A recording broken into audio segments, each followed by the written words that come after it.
Welcome to the December 1st, 2021 Board of Zoning Appeals meeting. The first item on our agenda is the Pledge of Allegiance. I pledge allegiance to the flag of the United States of America and to the republic for which it stands, one nation, under God, indivisible, with liberty and justice for all. Thank you. The next item on our agenda is attendance. Mr. DeLong. Mr. Jones. Here. Mr. Lake. Here. Mr. Mundy. Present. Mr. Wolf. Present. Ms. Campus. Joe, I'm assuming she's not online.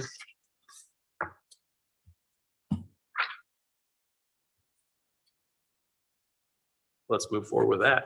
Thank you. As procedural note, if there are any votes tonight that are tied, they are automatically continued to our next meeting. Next on our agenda is the approval of the November 3rd minutes, which are not available to you. So we're going to push that to the January meeting, which moves us on to item number 4, which is continuance or withdrawal requests. Is there anyone on our agenda who is looking to withdraw the petition or ask for a continuance? I believe we may have one online.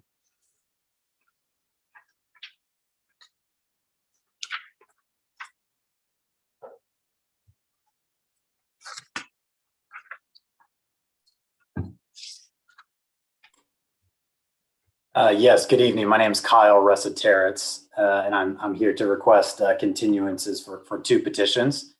Before I move on, I want to make sure you can hear me okay. We can, thank you. Great, thank you. Again, Kyle Reseteritz, I'm an attorney at the law firm of Dentons, Bingham, Greenbaum in Indianapolis, here on behalf of my client and the petitioner, Robert Carr, with respect to petitions 2021-56 SE and 2021-57 DSV. Simply put, we respectfully request a continuance to next month's meeting. By way of summary, the 2 petitions are a petition for a special exception to allow for division of land to create a residential plat, and then a new residential homes to be permitted in an agricultural zoning district. The companion petition being a petition for development standards variance to permit accessory structures, which result in exceeding the square footage of the primary structure on the lot. We have received and reviewed staff's report and have had multiple correspondence with Roger Kilmer on the topic. I would note that staff has recommended or shared their support of the 2 special exceptions being requested, but does not share in that same opinion on the development standards request. The petitioner plans to submit a subdivision plat with respect to the proposed residential lots to the Plan Commission, and staff has provided comments to that proposed plan as well. In light of all of those comments, we wanted to take a pause and a step back and reevaluate how the proposed residential subdivision plot would look. This would be a 3-lot subdivision of property that is located at 802 South 1100 East. It is currently agricultural property with a residence on that. The petitioner is proposing, like I said, a 3-lot subdivision. The issue being in the staff report has called this out, that the development standards variance request that we were requesting was certainly necessitated by how the lot boundary lines were drawn.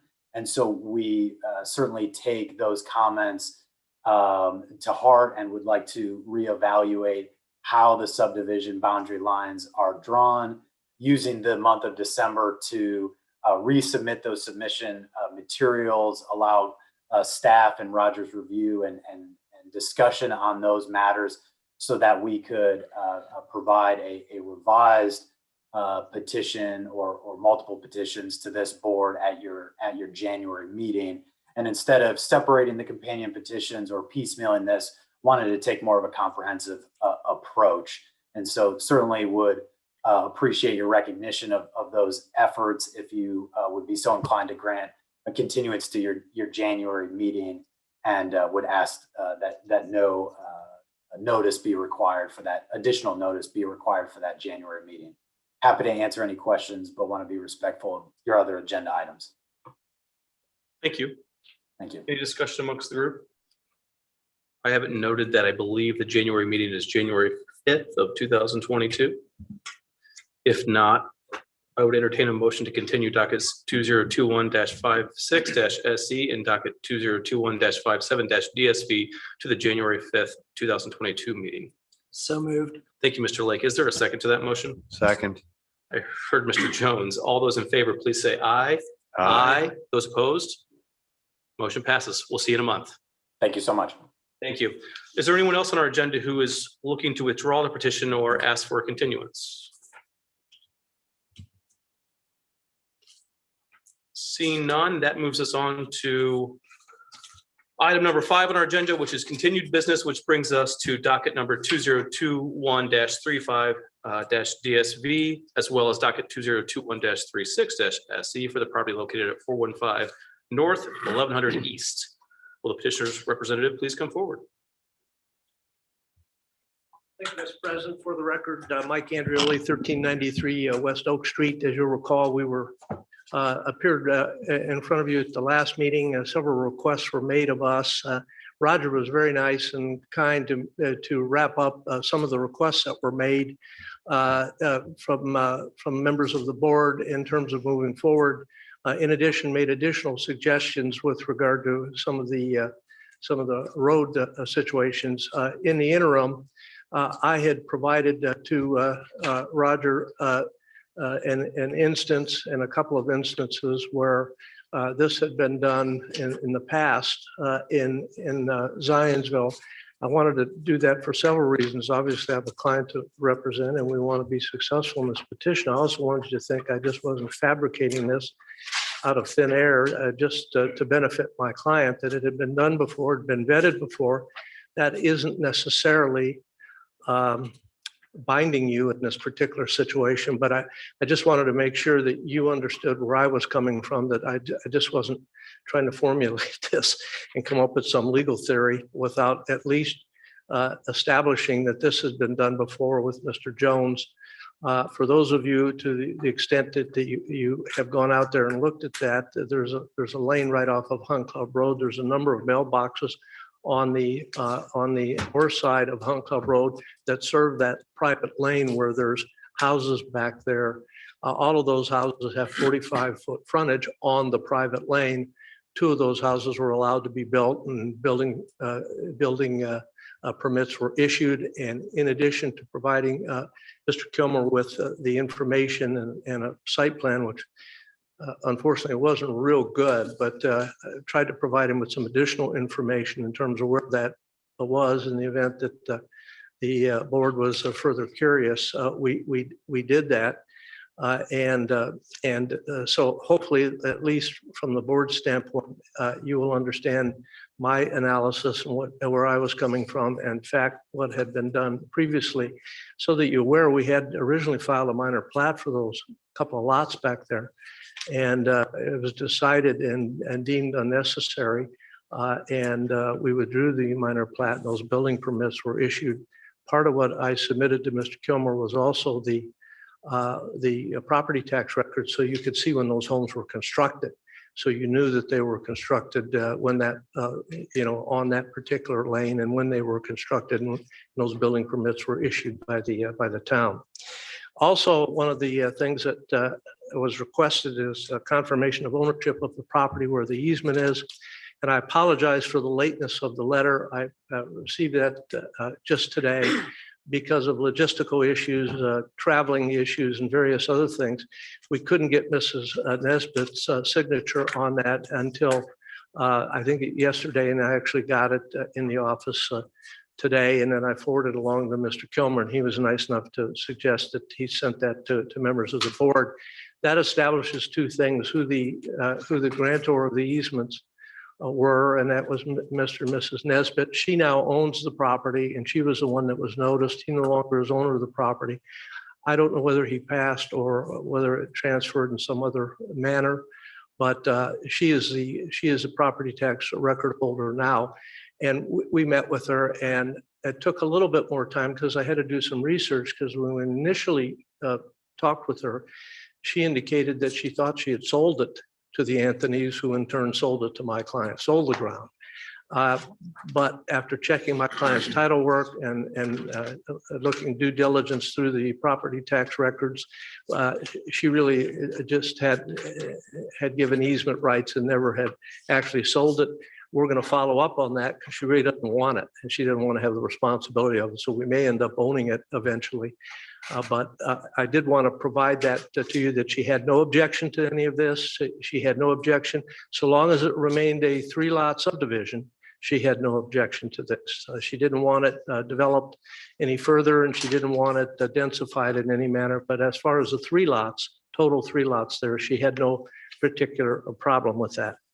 A maintenance plan was requested to be established for the ingress and egress, and we revised the plat to include that maintenance language on there, where they were able to go ahead and agree that the 3 homes would jointly share in the maintenance of the particular road, including snow removal and a number of other things. In addition to that, we further changed and modified the actual private road going back to show 45 foot of frontage on both lots 2 and 3, which is, I think, what our requirement is. That's what we intended to do when we moved the lot line over to eliminate the 3-to-1 lot ratio.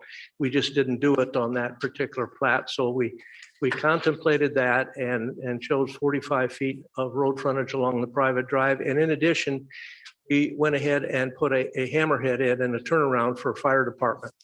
That was sent, and I think Janice had forwarded that along, or Roger did, to the fire department. We just got a response back, I think, today, and that may be more suitable for platting than it is in front of the board, but we will have to look at their requirements and try to match those particular requirements to make sure that even though it's not going to be a dedicated street, we want to make sure that the turnaround is according to their street standards. So we haven't had a chance to hear back from our engineer with regard to that, but as soon as I got it from the town, I forwarded it along. So that parts have been done.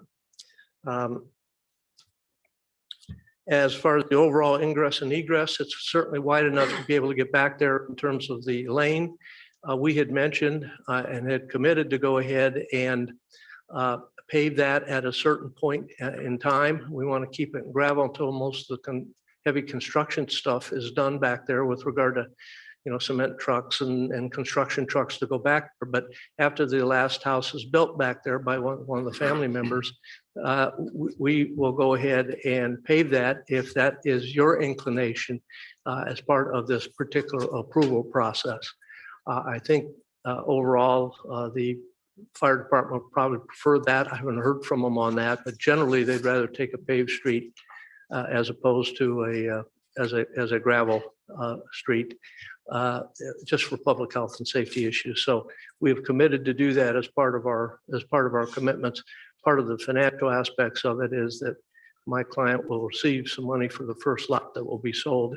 He'll be able to go ahead and utilize that when the second lot is built on and completed, to be able to go ahead and pave. These are family members, so this is not really a money-making proposition for Mr. Bristol. But on the other side of the coin, he recognizes that there are concerns that have been raised, and he needs to make sure he does what the board needs for him to do for you all to be comfortable with this. So at this point, I'm not even really sure, based upon past standards, whether we even needed a variance for the road coming in off the 45 feet, because the private lane that serves these houses in the back, as it's been vetted, is certainly not 45 feet. It's not up to Zionsville's road standards. It's just a paved lane that goes back to the back properties off of Hunt Club. But I think in terms of the discussions that we had, our preference is to try to move forward to get as many approvals as we can and meet as many of the check boxes as we can with regard to the board or staff. Thank you. I'll be happy to answer any questions. Thank you. I'll start very simply. the proposed improvements to the lane, including pavement and the hammerhead, those are not to Zionsville's road standards, correct? No, it would not be to Zionsville's road standards. They would be paved, they would be wide enough to make sure that as far as the fire department's concerned, accommodates 2 lanes. It's just not going to be a single track back there because you could have people coming and going. So the actual pavement itself will be sufficient to be able to get the things back there. It'll be sufficient in terms of the stone base, because remember, what we're initially going to do is put a stone base in that will be used for all the heavy traffic that will go back there. So it should have a great base once we pave it, and a new private lane, a paved lane back there when that last house is completed before the certificate of occupancy is issued for it. So it will not be up to those particular standards, although with regard to the way we're going to handle the turnaround, that's probably a public safety issue, and that will have to be up to Zionsville Fire Department standards to make sure that turnaround works for them. We engineered one, we submitted it, but in essence, in order for it to be acceptable, I believe, they will have to make sure it's done to their standards, and they've sent us all those standards, which we can take a look at to make sure either we have accommodated those standards, we'll have to redraft it in order to go ahead and do that. And remember, we have a plat hearing coming up to the extent we move forward in a positive manner from this board. So all of those things will have to be incorporated as part of that plat. Understood. As well. What other questions do we have for the petitioner's representative?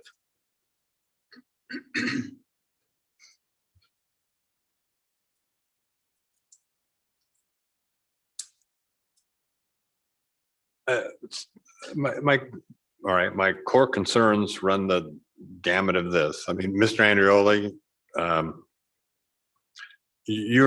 have not been engaged by, Hey, how do you say their name? Nevitt. Is it Nesbit or Nev? I've got Nevitt. Yeah, did I say Nesbit? It's Rita Nevitt, not Nesbit. Okay. So Mike, before we even get started about any of this, we're talking about an easement none of us has seen. We're talking about a letter of agreement that she's okay with it, but it does not sound like you're providing her actual legal counsel because she's not been engaged by you, and she's not receiving any outside legal counsel over this. So I'm a little concerned that we are addressing a variance and a change to her property that no one actually has been authorized to do. That is her signature on this letter, Mr. Jones. And quite, What letter? It's in your information that was set out for you this evening, not the packet originally. again, it was my lateness that got the letter. Well, If anyone else needs a copy of that, I have it. it's in this package tonight. It's in the loose information that we have. for this evening. I'm not asking you to take my word for it, Mr. Jones. So far you have.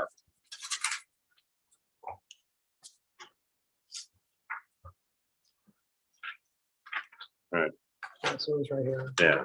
And again, I apologize because it was late that we got you the letter, and I do apologize for that.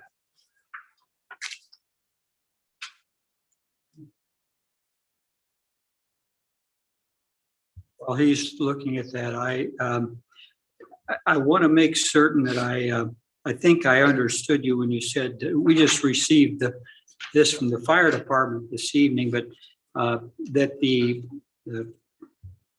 lane which will be provided back there will meet the criteria that the fire department has said they must have for public safety. Is that correct? I have a little concern about that, and I understand where you're coming from. And if I knew specifically, because we had sent this 2 or 3 weeks ago, but if I knew specifically what their requirements are, I'd be more inclined to say, okay, I understand about the turnaround.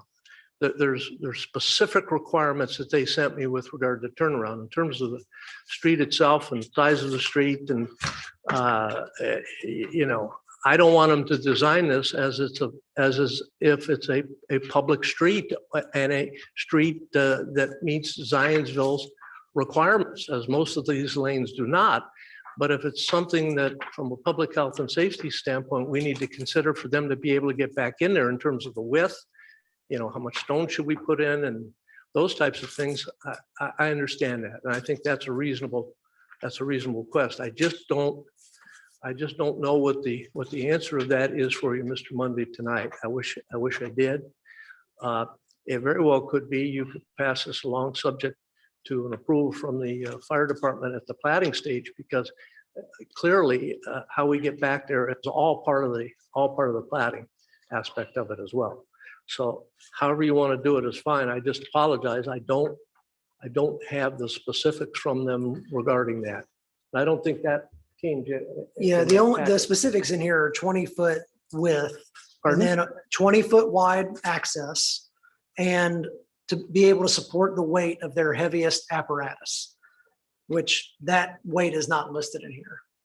So they want 20 foot of pavement. The way it reads is an unobstructed width of not less than 20 feet. We have no problem with that. Yeah, it does not Because we've specifically got 30, say, 35 feet through there. So Yeah. that's not going to be an issue or a problem. But then again, the town's standards for roads are No, I didn't created. commit to that. I understand you Pardon? haven't committed to it, but what the fire department is saying is they will want a road constructed to withstand the loads of their largest piece of equipment, which is what is basically embedded in the town of Zionsville road standards. And if you're not going to comply with those, then you're not actually providing a drive that will be sufficient for the fire department to use. I understand that. I just had gotten that the other day, and I sent it along to the engineer to try to cost it out. I do apologize, but we Correct. couldn't give it any quicker turnaround than what we did, Mr. Jones. And then back to your letter from Ms. Nevitt. When I see the phrase, I approve of this use of this easement to access these lots he is planning, and I am thankful the property is not being developed for a more intense residential use. Because if it was being developed for a more intense residential use, this easement would be worthless for that point. And this is my concern when I say that I get concerned that Ms. Nevitt is really getting the counsel and the advice regarding her easement. Because this easement would not be suitable for a more intensive development on this property. It says it's not being, she's thankful that it's not being developed for a more intense residential use, meaning something other than the 3 lots. Correct. And my point is, this easement wouldn't be suitable for anything more intense. It's not even particularly suitable for the one we're talking about, but that's my concern when I read this piece. I guess My core concern is we are discussing a variance of an easement on a piece of property that, other than this, we don't have any confirmation that they've actually authorized anyone to make changes. Then I'm going to ask you specifically. I've been doing this a long time. I've never tried to pull the wool over anybody's eyes. Saying you are, I'm just, My client talked to her. What do you want me to have the letter say that would make you satisfied that she's not somehow being led down the wrong path, if that's what you're insinuating? what would that say, Mr. Androli? You've done this before. Come here. It's- You have to talk up here.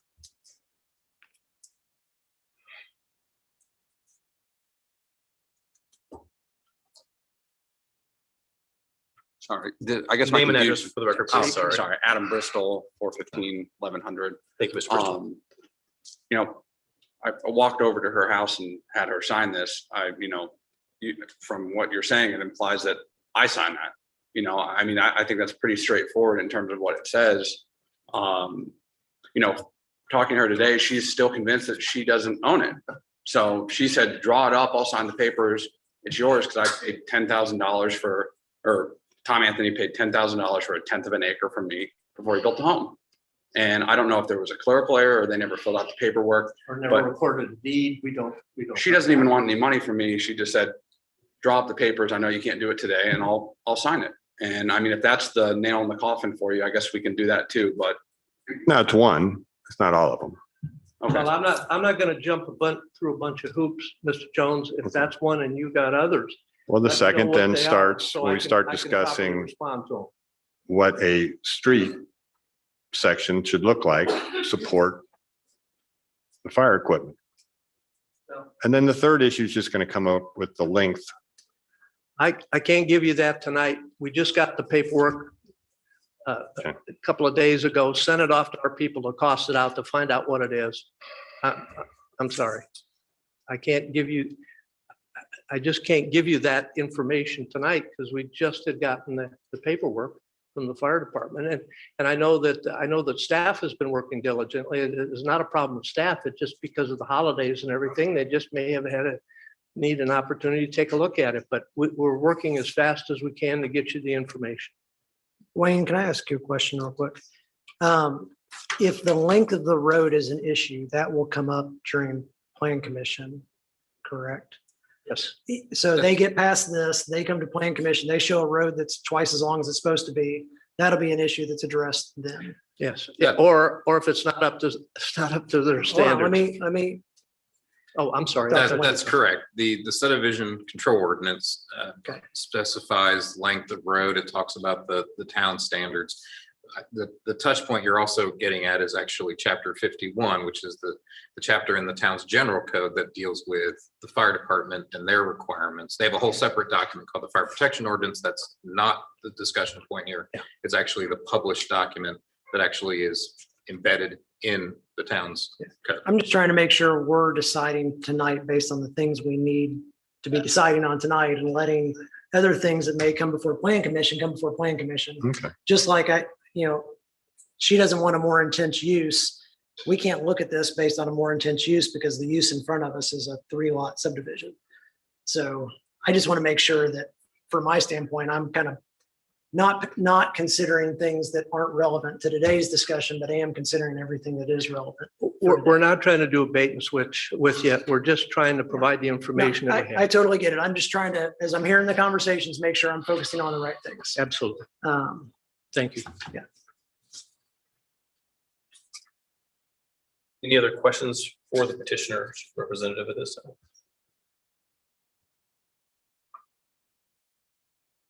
Seeing none. Are there any members of our public who wish to speak for or against this particular petition? Joe, do we have anyone online? Just in general? Oh, really? Well, we're getting popular. The question still stands. Are there any members of our public who wish to speak for or against this particular petition? And if you're online, feel free to raise your hand if you wish to speak about this petition. Raise your hand virtually, that is. With that, may we have the staff report or? Yeah, it's Roger. Yes, sir. Mr. Andreoli did a good job of summarizing some things, but I would like to, again, just go over some of the changes that have occurred since last month's meeting for you.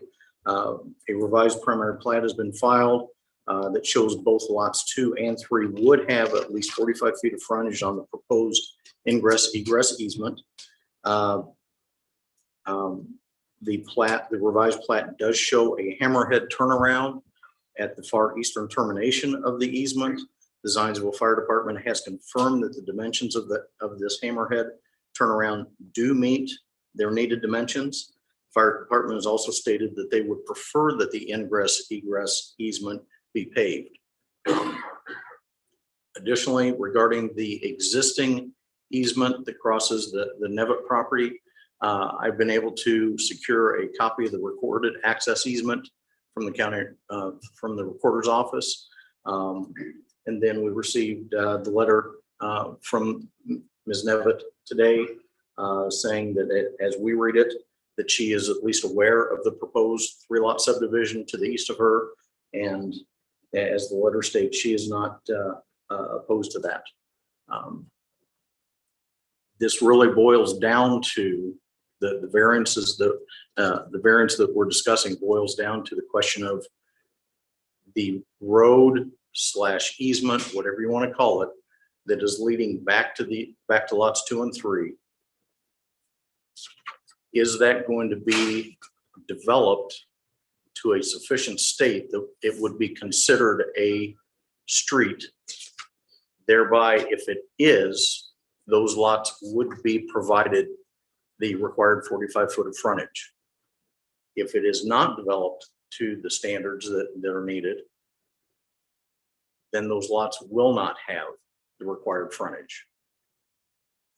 Okay, Roger, I want to repeat that because I think that's important. It's a private drive. Zionsville's not going to take it over. But if they developed that drive, that 850 feet or wherever we're talking, to the Zionsville road standards, or to the standards at which we've determined by our community, then they wouldn't need, both lots have the 45 feet at that point, and they wouldn't need this particular petition. That is correct. If they leave it semi-paved and slightly narrower than our standards, they're required to get the 35, the petition in front of us right now. They would need to. They don't have the 45 feet because it's not up to the road standards. Correct. Okay, so we have two ways of solving this problem. One is our petitioner can up his driveway up to the Zionsville standards, or two, we can grant a variance for this. Yes, sir. Okay. Was a variance granted in the other cases that were cited where there were lanes going back to multiple houses? And were those treated as a road and designed and built as such? One, there were 2 petitions filed back in late 2010 and actually heard on the January BZA hearing of January 2011. It's a situation down off of Hunt Club Road where a number of properties are all served by an access easement that winds back and through multiple parcels. The two petitions were both filed by Mr. Androli, and when they went to the BZA hearing, one of the properties was approved for a reduction of the required 45 feet of frontage, right, because the easement that came into and served that parcel teed into the parcel. Right. And the easement was only, I believe, 30 feet wide. Right. And the requirement was 45 feet. But the 45-foot dimension was off of the access lane, not off of Hunt Club. Correct. The requirement was Okay, 40. which is the same thing we're looking at here. Yes. Okay. Yes. And in that case, the BZA voted to grant that approval. The second parcel, which was the Leffel property, when they evaluated it and looked at it during the BZA hearing, it became obvious, and I'm getting this information from reading the minutes. I was not there, so. Mr. Neither were we. Androli, I appreciate your research. Yeah, please correct me if I'm mistaken. It was determined during the hearing that the Leffel parcel did not actually, it did not have any contact with the easement that wound through the properties. So at that time, what was being considered was a lot with 0 frontage. During the discussion, it was identified that there was a triangular area back in these properties that was not used for anything. But one side of the triangle did touch the existing access easement. Another side of the triangle touched the Leffel parcel. They said, if you can figure out some way to turn that into essentially an extension or widening of the access easement, you won't need the variance. The case was continued to be heard, not in the February meeting, but the March meeting. Mm-hmm.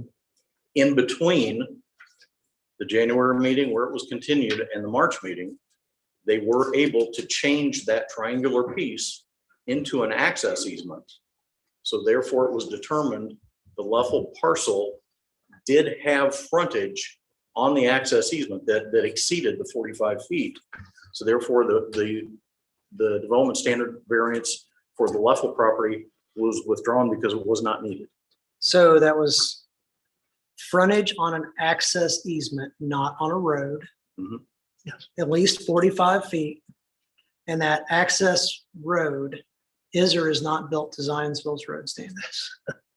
Again, not being there from It, visual, It- I I would, can answer that. uh, It was never built to Zionsville standards. The only thing that had to be done is they had to take a look at the old bridge that went over, that continued on to the back parcel to make sure that it was sufficient, or if they needed to build it up a little bit for any kind of an emergency vehicle, fire truck, which they took a look at. They either think they did, or they determined that it was sufficient. Two things are significant about that. The lane going back to these properties does not have 45 foot of road frontage on Hunt Club Road. So that's why I'm not even sure our request for that is even relevant, but we went ahead and made the request to bring these issues in front of the board. Second thing is, neither of those properties in the back have any road frontage on Hunt Club Road. The only road frontage they have is on the private lane, which they determined would be appropriate as long as they had 45 feet or get a variance. In this case, we've got 45 feet for both of those particular lots. But other than occasional repaving or blackening of that road, it's never been enlarged. The other thing that's significant, if you just look down the street to Irishman's Run, I think it's Irishman's Run Drive, that started out as a private street. There's no curbs and gutters. It was not built to standards. It was originally going to be gravelled, and I think eventually they went ahead. They may have actually improved that and brought it into the town and dedicated at some point. I don't know. So I guess the struggle I'm having legally is if we have not required a variance when 45 feet exists on an easement access where the easement access road is not built to Zionsville standards, why are we requiring this time that 45 feet of frontage be required on an easement access road not built to Zionsville standards? Mr. Chad, I'll defer. As I say, if that question to me, I think. Whoever wants to answer it, whoever's smarter than I am. I don't know. Generally that into. I don't know if that's me or both not, ends but of the Yeah, table. I'll try to answer your question. And I'll start by saying I had no involvement or no information about those prior cases. And I, of course, would remind us that we address each of these on their own merits and their own circumstances. But the question really, and I alluded to this last time, comes down to the issue of, do these lots have frontage on what is considered a street under the terms of the ordinance? I have no idea how that term was defined or interpreted 10 or 11 years ago. But frontage is now defined, and I think it's in the staff report, as where the front lot line meets a street or road. That is the road frontage. Our ordinance defines that as a street, road, access, drive, whatever you want to call it, including the word easement, that is open to the public. So by definition, these lots, staff has determined, don't have any frontage because they don't front a street. Thus, the petitioner has asked for a variance, saying, don't make us have road frontage, allow us to do what we're showing you right here. And if they paved it to Zionsville standards, it would then meet the definition of a private street and it would not be required. That, I believe you're right. I'm not getting as hung up on the standards as I am the street definition says open to the public. And it's clear this isn't a street that is open to the public. This is a private drive. What standards we want to hold it to accommodate the fire department, all those things, I get that. But that's not the legal issue as far as how this variance works. And I'll say again, I had no involvement. I have no idea how they addressed those cases 10 years ago. It says open to the public for purposes of vehicular or pedestrian travel, affording access to the abutting property. So it means that I, as a member of the general public, if I want to go visit Mr. Bristol, I have the ability to drive down that road. So therefore it's public and it's an easement. So whether you call it a street, an easement, a road, an expressway, an arterial, whatever, meets the definition of private street. And this is an easement. So. Right, I don't think we can interpret that definition to mean that every easement is a street that, or a drive that's open to the public. That they're certainly not. The fact that it uses the word easement isn't very determinative in my mind anyway, because there's certain easements that aren't open to the public and wouldn't fall into that definition. Some might, and I think that's what that definition is getting at. And I guess I would also add, I don't want to complicate things too much. Staff has determined that this is not a street for purposes of road frontage. I don't know if Mr. Andreoli is asking you to second guess staff. If that's the request, normally the process to do that, and there's been conversation of this, would be to file an appeal. Not for you to second guess or overrule, if you will, staff's interpretation of the ordinance in a variance hearing. Okay. And I'll just leave it at that. And I feel like it's a good point here. The one thing that we can identify that is potentially very different today versus a decade ago is that Chapter 51. Now, granted, Chapter 51 says it was passed December 6th, 2010. Certainly, I'm not debating exactly what was overlapping when, but the fact that you have an ordinance adopted by the town a decade ago that speaks to that the roads be designed for the fire department's fire apparatus. But what has changed over the last decade, I can assure you of this, is the growth and size and maneuverability of these machines and vehicles that we operate. The largest one that we have, I believe, is 80,000 pounds. Yeah. So as our inventory has grown, that standard keeps growing. And I think what Mr. Jones is getting at is, from his long experience in the Plan Commission, someone who talks about a private street, by the time they design it to meet the fire department's standard because of the weight bearing requirement, they might as well have built a public street. So I think I heard Mr. Andreoli say earlier that they would be amendable to an approval pending the fire department agreeing that it's safe. But the fire department in their letters saying they're not going to make any comment as to what the design of a street needs to be. That's the town's. I'm fine with that. What my concern would be most, like my primary A1 concern is that we grant a variance and we put two homes at risk, two homes and people's lives at risk. So if the fire department's okay with it, then I'm probably okay with it. You disagree, that's fine. No, what I'm disagreeing with is that the fire department isn't okay with it. And I guess it's not part of this variance, the whole length of it, but is a different, that comes up under Plan Commission. But what I read in reading the same comments that the fire department made is, if you're gonna do this, here's what we need to have: the hammerhead, the turnaround. They gave you dimensional scope, but they also say in there that it needs to support their equipment. And it's this, there's a triangle going on. The fire department says it needs to support our equipment. We say that our road standard allows us to hold that equipment up, but the petitioner is saying, I'm not going to go to the street and build a street standard. I am not going to comply with the town of Zionsville standard. Hence, they're not complying with the request. First of all, I didn't say that, Mr. Jones. I did not say that. It's in here. Specifically, I said we didn't have enough information and we just had gotten the information. We don't know what we can comply with or not. I'm suggesting, however, in response to your comment, that we understand that the turnaround or the hammerhead or however that's going to be designed should meet the requirements, because that's a public health and safety issue with regard to that, how those vehicles get around and can turn around. We have no issue with that. In terms of the width of the road or the other specifics, I'd like to engage Mr. Frost and the fire department in the conversation to find out what they want. The Plan Commission can grant waivers of that to the extent that they're reasonable. And I might make one other suggestion to members of the board. This is only the second one of these that I've done in 11 years.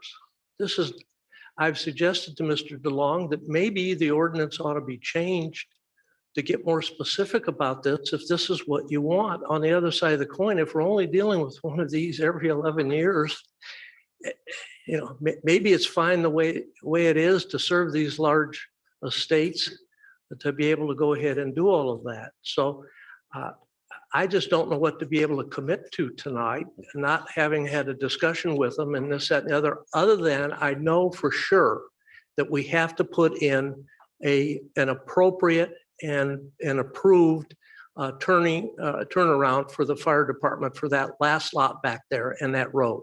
We can't have them driving off onto the grass.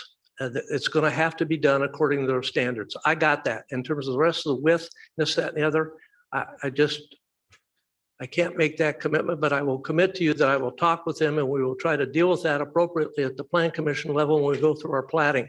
Because if we don't, we're probably not going to get our plat approved. So if And I we, just want to check one thing. Page 3 of Exhibit 1, under the street definition and information, it says, or at least what I'm reading, the existing easement and proposed extension of said easement is not proposed to be constructed to the town's standards and therefore would not be classified as a private street. Who put that together?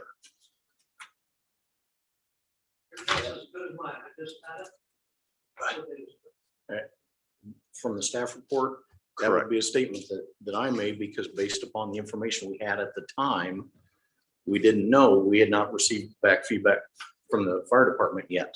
Okay. is it, I don't know that you can answer this, so if you can't, just say so. Is it your understanding that if the drive were built to handle an 80,000 pound apparatus, that it would then generally comply with the requirements of a road under Zionsville's requirements? Based upon what I know from what has been given to me from the fire department, my presumption would be yes, but I'm going to defer to them. Okay. Because there may be other aspects that need to be evaluated So, other than just the weight bearing ability. so they've got some prescriptive requirements, but they're also not engineers. So if engineer drawing of a road that an engineer stamps and says will hold 80,000 pounds goes before them, they're going to look at it and say, well, an engineer stamped it, it says 80,000 pounds. Okay, we agree with it. I just don't know how close that cross section of a road, stone, binder coat, top coat, how close that gets to what Zionsville's road standards are. But where you were going was, if we state that they need to meet the fire department standards, ultimately that engineered section has to be approved by somebody other than the fire department, because all they're going to look at is the stamp that says it holds 80,000 pounds. My guess is they don't have anybody technical from a road section standpoint to say, oh yeah, the gravel base is deep enough and it's got the right stone in it and it's got the right thickness of binder coat. They're just looking at an engineer's stamp and 80,000 pounds. So I'm just trying to figure out how close we're going to get. If we put that requirement on there, how close do we actually get to a road? I guess I want to try, let's try to get back to a point. We've got a full agenda here. We have two things in front of us. One is this variance for 45-foot road frontage. Yep. And the other one is to the number 36, which is the division of the 3 lots. At risk of pawning this off onto you gentlemen that serve on our planning commission, I'm not sure this is our Board of Zoning Appeals problem. The question is, we need to focus on that 45 feet. Do we have a problem with that? I'm in agreement. I think that's the issue we are faced with tonight. It's not the things that the plan commission needs to be faced with. Yeah. And I'm fine with the reduced width of that drive to get them back there. That's my feeling. As a matter of point, Roger, would you provide us the staff report for 36 as well, please? Yes, sir.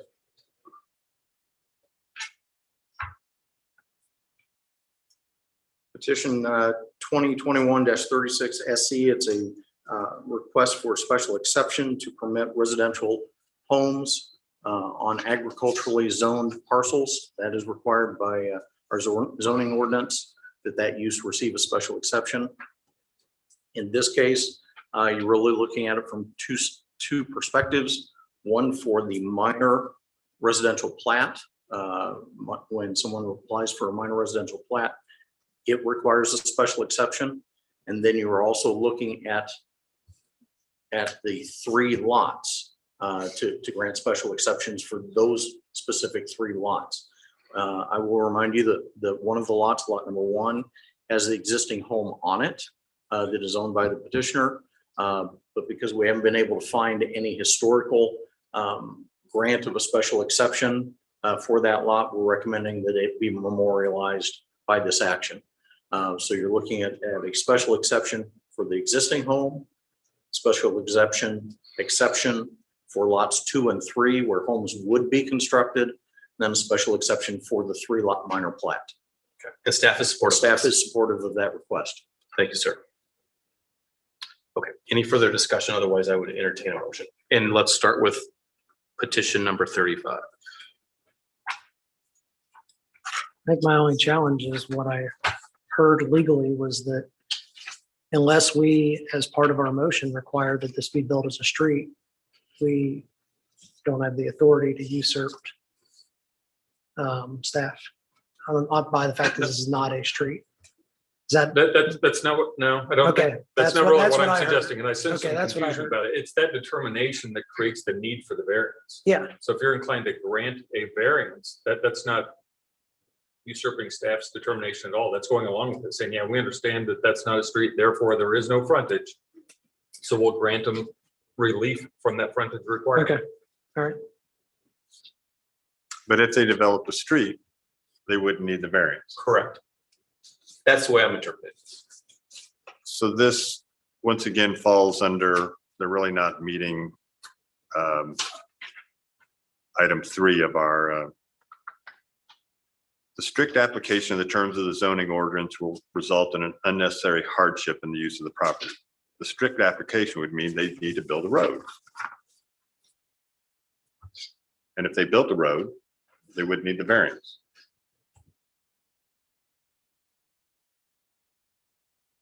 I think one might suggest that building a road of this length would be prohibitive to those 2 homes. Why? Building it to the road, the Standards. standard of a road. Because it's going to be traveled by 3 residents. And the public. Zionsville's road standards, And maybe the fire department. hopefully not. And as much as they are selling these parcels to friends and family, eventually they will be sold to other people. I think we can make it comply with the fire department standards, and then it's on them. We just say it has to, it's on them to figure that piece out. And if complying with the fire department standards makes it a street and makes it cost prohibitive, then They have a variance they don't need. yeah, exactly. We make the variance. We include within the variance that it must comply with the requirements. For the fire department fire access drive standards.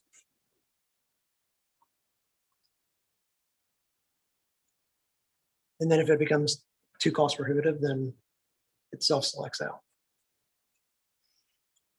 Okay.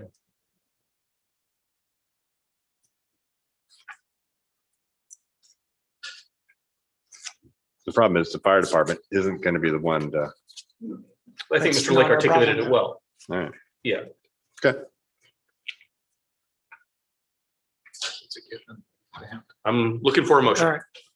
I move that docket number 2021-35-DSV, the Development Standards Variance Petition to provide for removal of the required 45 feet of road frontage for lots 2 and 3 with the proposed Bristol Minor subdivision be approved as filed and presented, as long as the easement access drive meet the requirements of the Zionsville Fire Department Fire Access Road. I'd only offer one, that the entire easement, the existing and proposed, maybe put it that way. Yes. And Mr. then- Lake, are you amenable to that Yes. correction? Yep. Thank you. Is there a second to that motion? Second. Thank you, Mr. Mundy. Let's do a roll call vote. Wayne, can I give that to you? Certainly, Mr. Mundy, Aye. Mr. Wolf, Aye. Mr. Jones, Aye. Mr. Lake. Aye. Motion carries. Fellow board members, we still have petition 36 in front of us. I will entertain a motion.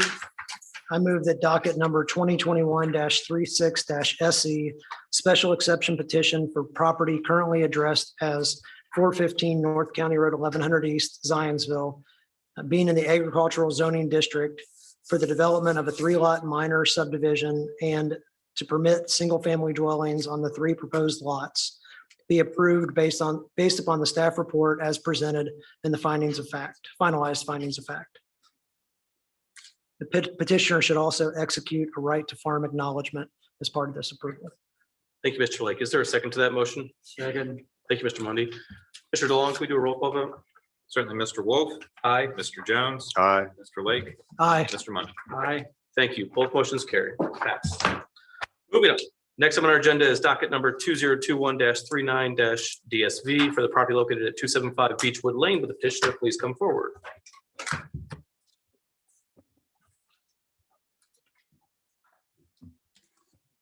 Good evening, Roger Burris.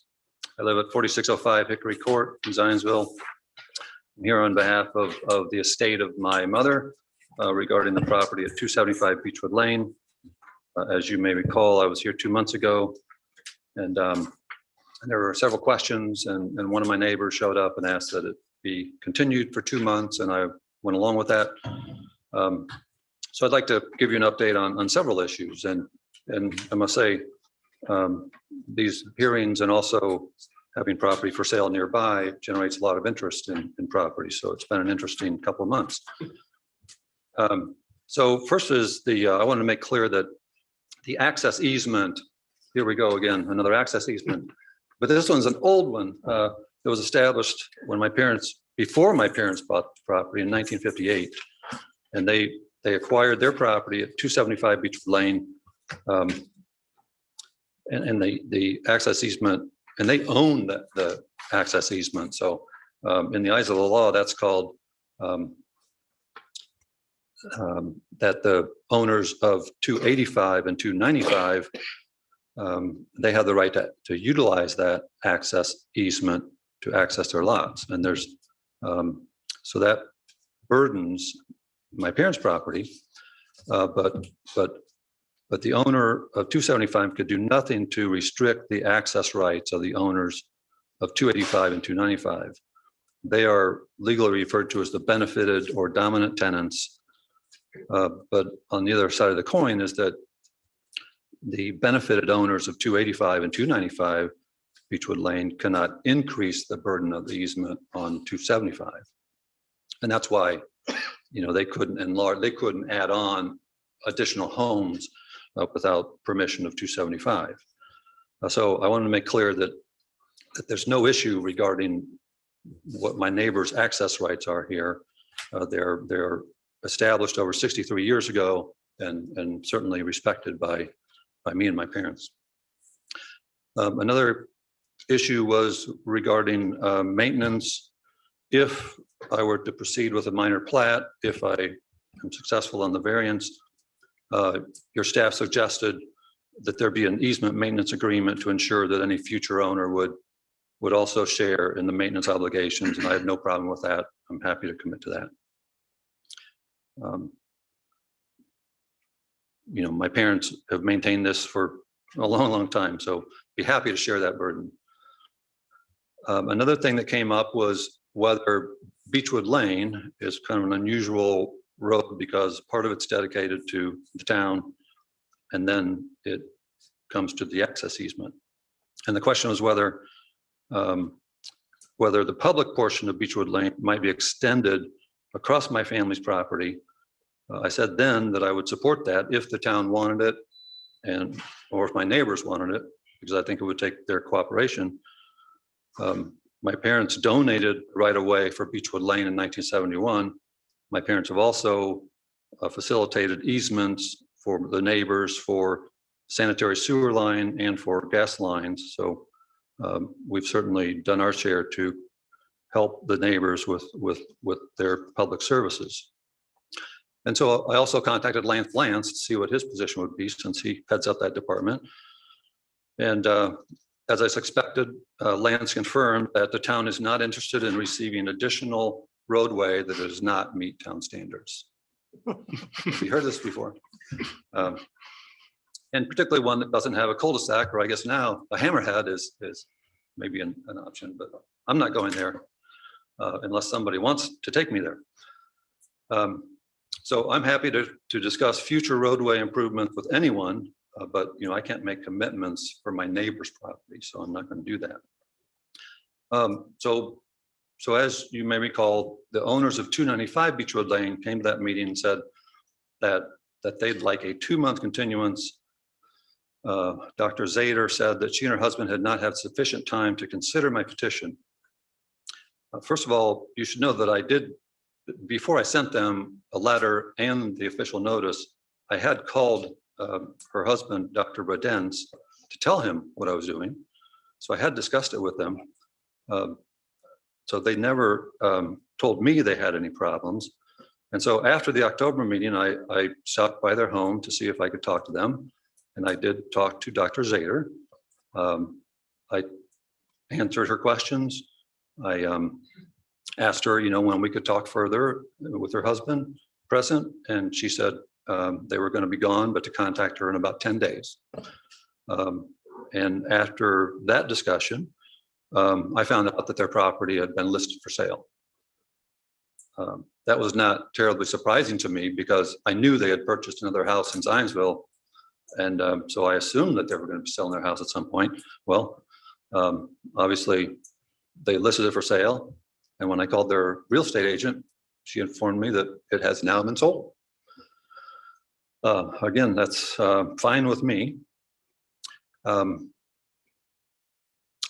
the way, and I've tried following up with them and they still have not responded to me. So I think it's pretty clear what was going on, but I will let you draw your own conclusions. So then this past Saturday, I get a call from the prospective buyer of 295, which was good. I met with them that day. Turns out it's a local family. And I met with the buyer and his parents. I know his parents. We had a good discussion and they indicated no objections, to what I was explaining to them. I think they recognized that what I'm proposing might have potential benefits to them as well as to my family. The findings of fact that I submitted before have been updated. I wanted to add some more detail so that you would hopefully see and understand some of what I think is unique about this property and about my situation. And then I had a discussion with Suzanne and Janice because I wanted to make sure that they understood. And this is just, I think it's a highly unusual situation because I cannot tell you here tonight whether I will plat this property, whether I will try to plat it or not, because it really depends on my buyer. I have to sell this property because that's the only way I can settle my mother's estate. But I've been contacted by 2 of my neighbors who would like to buy part of the lot 2, which is the ground.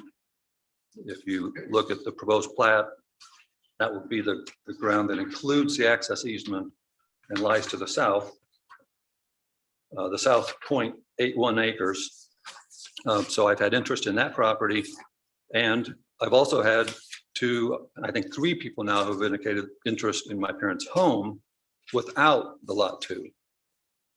So my concern, which I think you can appreciate, is that I can't sell my parents' house not knowing whether or not I can subdivide, because while it's true that I could sell to an adjoining property owner without subdividing, I don't want to be in a position where I'm forced to do that.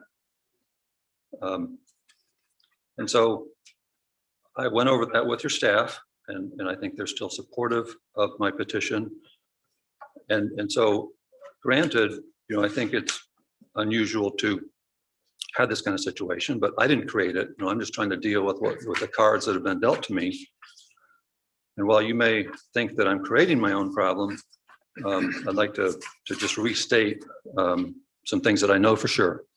Number one, I must sell the property in order to settle the estate. Number two, Indiana probate code specifically provides for subdividing property in order to settle an estate. It doesn't mean I have to, it doesn't mean the plan commission has to approve it, but it is anticipated by Indiana law. Number three, I have a fiduciary duty to the heirs of the estate to seek fair market value for the estate property. And number four, if a potential buyer makes me a fair offer for all the property, both lots, I will gladly sell it and I will not need to file a petition to subdivide. Number five, without having more access to a public street, I can't get, or the variance. If I have the variance, then I can do a minor plat. So again, it's not necessarily that I will, but without having that option, I think I'm in a difficult position depending on what the buyers might approach me with. And so the difficulty here, the hardship, is that I have enough land for 2 lots. And I have enough land that would meet the design standards except for the road frontage requirement. And in the staff report, it says that I have 0 frontage, but actually lot 1 would have 40 to 50 feet of frontage. And then lot 2 would have plenty of frontage. So no problem with lot 2. And I think your staff also indicates some of the public safety interest in the road frontage requirement. You've heard enough about that tonight. But the other purpose, I think, is to avoid narrow lots. And I am not proposing a narrow lot. I'm talking about lots that would be 190 to 200 feet wide, 1.3 acres and 0.8 acres. Some of the court cases on these types of petitions discuss whether a petitioner is creating his own hardship. And in some cases, the petitioner has created his or her own problems. But in other cases, you see that the development standard sometimes creates the problem. I'm not saying every development standard is a problem, but when development standards, when the purpose behind that standard can be achieved through other means, like with accommodating drainage or public safety, then in those cases, I think those are the ideal cases for a variance. I mean, that's the purpose of a variance, is to accommodate the unusual cases where the petitioner did not create the problem. The petitioner is trying to work within the rules of the ordinance, but sometimes the ordinance just doesn't fit the situation, and that's where I think variances are very appropriate. So I think before I stop, I wanted to remind you that I think the first-class mail notice petition should be. We still have to do that. It's on my list. Thank you. But yeah, staff was supportive. Staff's been very helpful to me, and I respectfully request your approval of the variance. Thank you, Mr. Burris. What questions do we have for petitioner? I'm just trying to confirm. So there's 275 Beechwood is your property, correct? Yes. Then 285, there's kind of I'm trying to figure out there's 285, 295, and then there's 2 other kind of unmarked parcels. Are all those other parcels owned by a single individual, or what's going on? So 275, actually to the east of me is 265. That's a similar shaped lot, not really affected by this. And then, so 285 and 295 are the properties that go, that cross, use the easement for access. Let me show you a better drawing that shows it. So here you show on the right is 265, then highlighted in yellow is my parents' property, 275. Then you see 285, and remember that 285, the 1 acre at the southern end of 285 was sold to the previous owner of 295. That was done by a local builder who thought he could build a house there. This was years ago. He thought he could build a house there until he found out that my parents owned the driveway And they were not going to allow that easement to, be expanded, to be a larger burden upon their burdened property. So That's what I was saying. You can't. the owner of 295 actually owns 3 parcels. Yes, they have 5 acres. Okay. And then would this proposed revision to this easement allow additional development on those lots? No, because if they want to make a deal with me, then yes. That's where it could benefit them. And, I want to keep my options open, not knowing what's going to happen with my buyer. That's why I'm saying that I can't tell you for sure what's going to happen, but, I have an obligation to do what's right for the heirs, and I can meet all the other requirements. So yeah, it is highly unusual. I think the buyers of 295, they plan to remodel that home and stay there. For all I knew, the buyer of 295 would demolish that house and immediately come to me in order to see, if they could make a deal. And they may still come to me and want to make a deal. I can't predict the future, but I can try to anticipate problems. What other questions do we have for the petitioner? And just to make sure, so the variance to deviate from the minimum lot frontage on a public street really affects the existing home on 275. The new lot, number 2, will have frontage on Beechwood Lane. Correct. Okay, that's really what we're. Yes, yeah. And I do have a question for staff about that when we get there, but any other questions for the petitioner at this time? Are there any members of our public who wish to speak for or against this particular petition?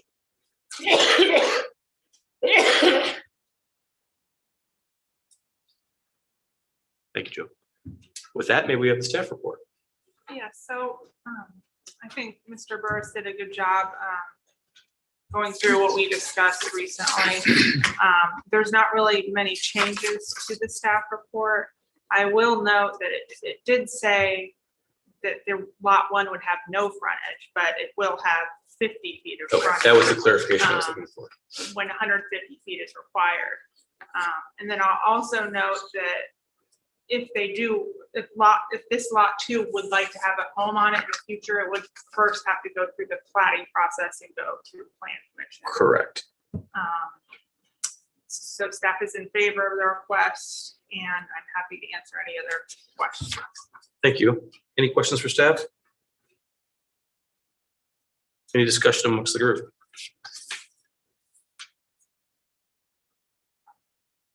If not, I will entertain a motion. I move the docket number 2021-39-DSV Development Standard Variance in order to deviate from the minimum lot frontage to provide for a parcel with, we say 0, but it's 50 feet of road frontage on a public street in urban single-family residential RSF 1 be approved as filed based on the finding as facts and substantial compliance with the submitted plans. Thank you, Mr. Mundy. Is there a second to that motion? Second. Thank you, Mr. Lake. Wayne, can we do a roll call vote? Certainly, Mr. Jones, Aye. Mr. Lake, Aye. Mr. Mundy, Aye. Mr. Wolf. Aye. Thank you, Mr. Burris. Motion carries. Next on our agenda is docket number 2021-44-DSV for the property located at 395 West Walnut Street. Will the petitioner's representative please come forward?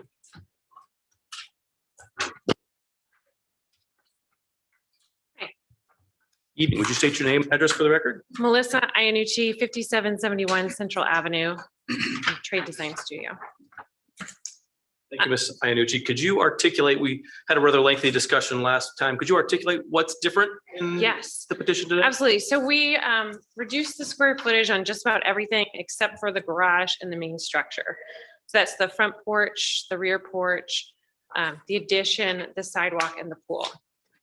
So we went from 52% to 49% lot coverage. So our request tonight is to the board is to allow for an exception of that additional 9% lot coverage. And do I get a minute to speak or? Of course. Okay. 1 minute. So first, I wanted to just thank you for the opportunity to speak tonight. We really appreciate the efforts of the board, the conversation that we had last month, and the chance to make some changes so that hopefully we can move forward tonight with a path. Last month, there was a lot of discussion about hardship and what that means. And I want to address this concept because I believe that the hardship is not whether or not a pool should be allowed. The hardship in this scenario is that this structure is an historic church. It was never designed to be a home. So this takes a level of creativity and gumption to turn it into a house. If this conversation were simply about a pool, it would be cheaper, easier, and within Maddie's rights to just tear the church down and build a smaller house with a pool. But luckily that's not the case here. Maddie truly wants to see the house restored. We have someone who wants to invest the time and the energy and the money it will take to save this building. The hardship is that the church is big. We're already at 40% lot coverage. The hardship in this scenario lies within the restoration of an historic church. This isn't the same conversation as someone wanting to make a small house bigger. This is about the value of keeping an historic building and making it work as a residence. Having spent years working with downtown Indianapolis and their historic districts, I can tell you there's tremendous value to the community as a whole in saving these structures. This is an opportunity to save a piece of history. To conclude, we have come to the board with responsible, functional design that benefits the village in terms of history, aesthetic, and stormwater runoff reduction. The request to the board is to add 9% lot coverage, which will result in a drastically improved and modernized structure that will be relevant and positively contributing to the village for decades to come. The residents of the village have made it clear that they would like to see this church restored. And so we're very hopeful that you can help us find a path forward tonight. Thank you. Thank you, Ms. Iannucci. What questions, and thank you for calling out the hardship. I think that was a point of contention last time. What questions do we have for the petitioner's representative? In addition to the changes you'd mentioned, I'm going to make the assumption and ask you to confirm that the plan, which was to retain the water that would be shed on the property, is still in place, and that is it'll be maintained there through an engineering report that will tell you how to go about doing that. That is correct. That's correct. Yep, and that information is in your packet, and that is the intent of the homeowner. Okay, thank you. Any other questions for the petitioner's representative? Okay, I'm going to open this up briefly for public comment. We had lots of public comment last time. If you're going to articulate the same thoughts you had last time, please don't. We've had those part of our record from last meeting. If you have new thoughts or if someone additional would like to speak on this petition for or against, I would like to hear your thoughts, but please don't repeat yourself as we have a full agenda. So would anyone on the public like to speak for or against this particular petition? There's one online. Joe, if you will go ahead and promote him.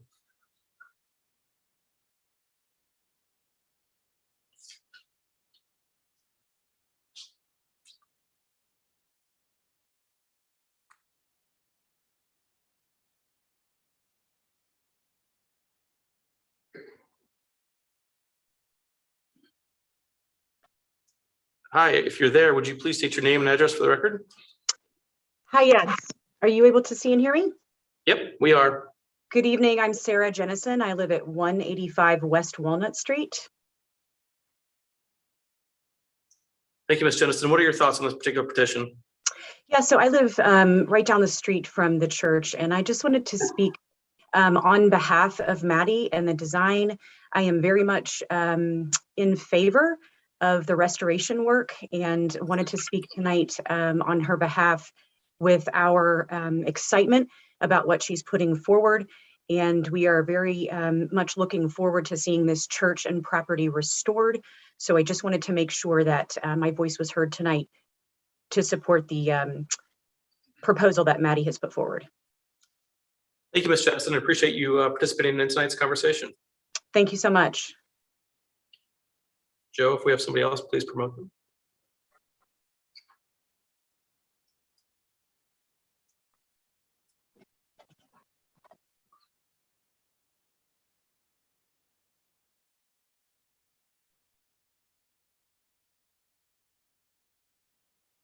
Hi, would you please state your name and address for the record? Yes, hi, I'm Heather Lusk. I live at 285 West Hawthorne Street. And I had the opportunity to tour the house when the homeowner graciously allowed us to see their plans, see what the house looks like currently. And I am in favor of what they're trying to do here. I think it's admirable that they want to save this building. I completely understand where they're coming from having walked through it, that this was not meant to be a home, and that they're putting forth this effort to turn it into something that can be a beneficial piece of the village is extremely admirable. I also really respect and appreciate that they brought it below 50%. I think that took some effort, and would like to speak in favor of it. Thank you for participating in tonight's conversation. I appreciate Ms. Lusk. Ms. Lusk, thank you. Is there anyone else who would like to speak for or against this particular petition?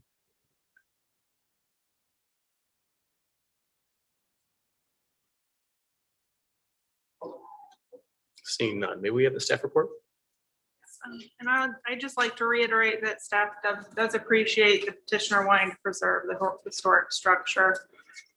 As we mentioned last meeting,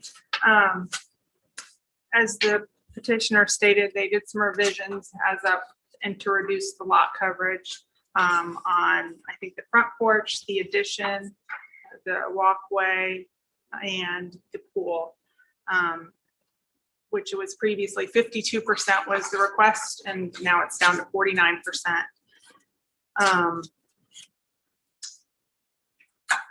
Because it was a hot topic last meeting, I'll just say if the pool were taken out of the equation, the lot coverage would be 43.87%.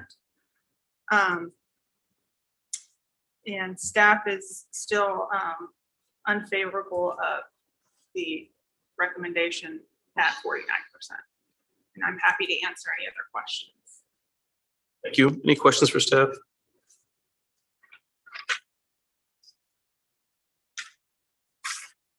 Okay. We had a lot of good conversation, and I probably started most of the trouble. I'll own that. The petitioner's representative, Ms. Iannucci, my trouble last time was clearly that we needed to define a hardship. And that's an obligation of all of our petitioners. And in my mind, to build a home of this caliber and not have a garage is a hardship. You're going to spend $1 million plus, and I don't want to assume her budget, but you're going to spend a lot of money renovating a home and not have a garage. I think that's a hardship. I think modern lifestyles include outdoor living, patios, porches, grilling spaces, and to have a home of this caliber and not have that is a hardship. I can get my hands around that. My trouble, and I still am struggling with it, is by adding the pool, is that a hardship? Like, if I believe our staff said that it was 43.87%. So if the petitioner had asked for 44% and with a proposal, I would be super supportive of this. I'm not saying I'm not now, but that pool is a challenge for me. Fellow board members, what are your thoughts? You got a thought? I know So you do. our lot coverage ratio kind of serves two masters. It's kind of a guideline that we have out there that we help use to control the density and scale of the structures in the village.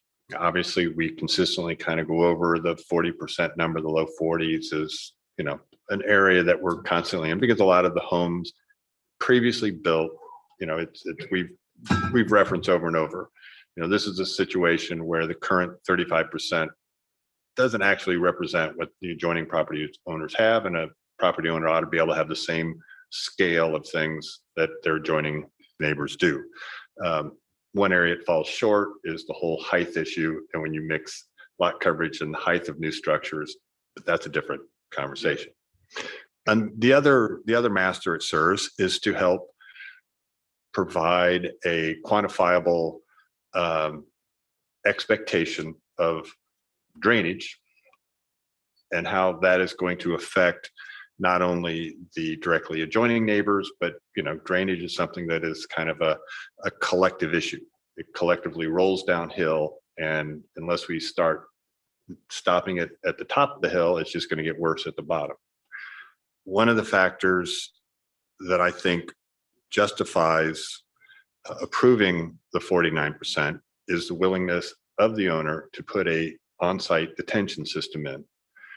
Prior to this, we have given approvals to properties that have put on or installed their own drainage system, but a drainage system is different than a retainage system.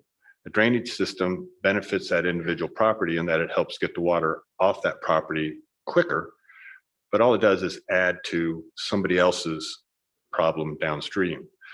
What they are proposing with the retainage system basically will hold that extra water that the extra lot coverage is going to produce.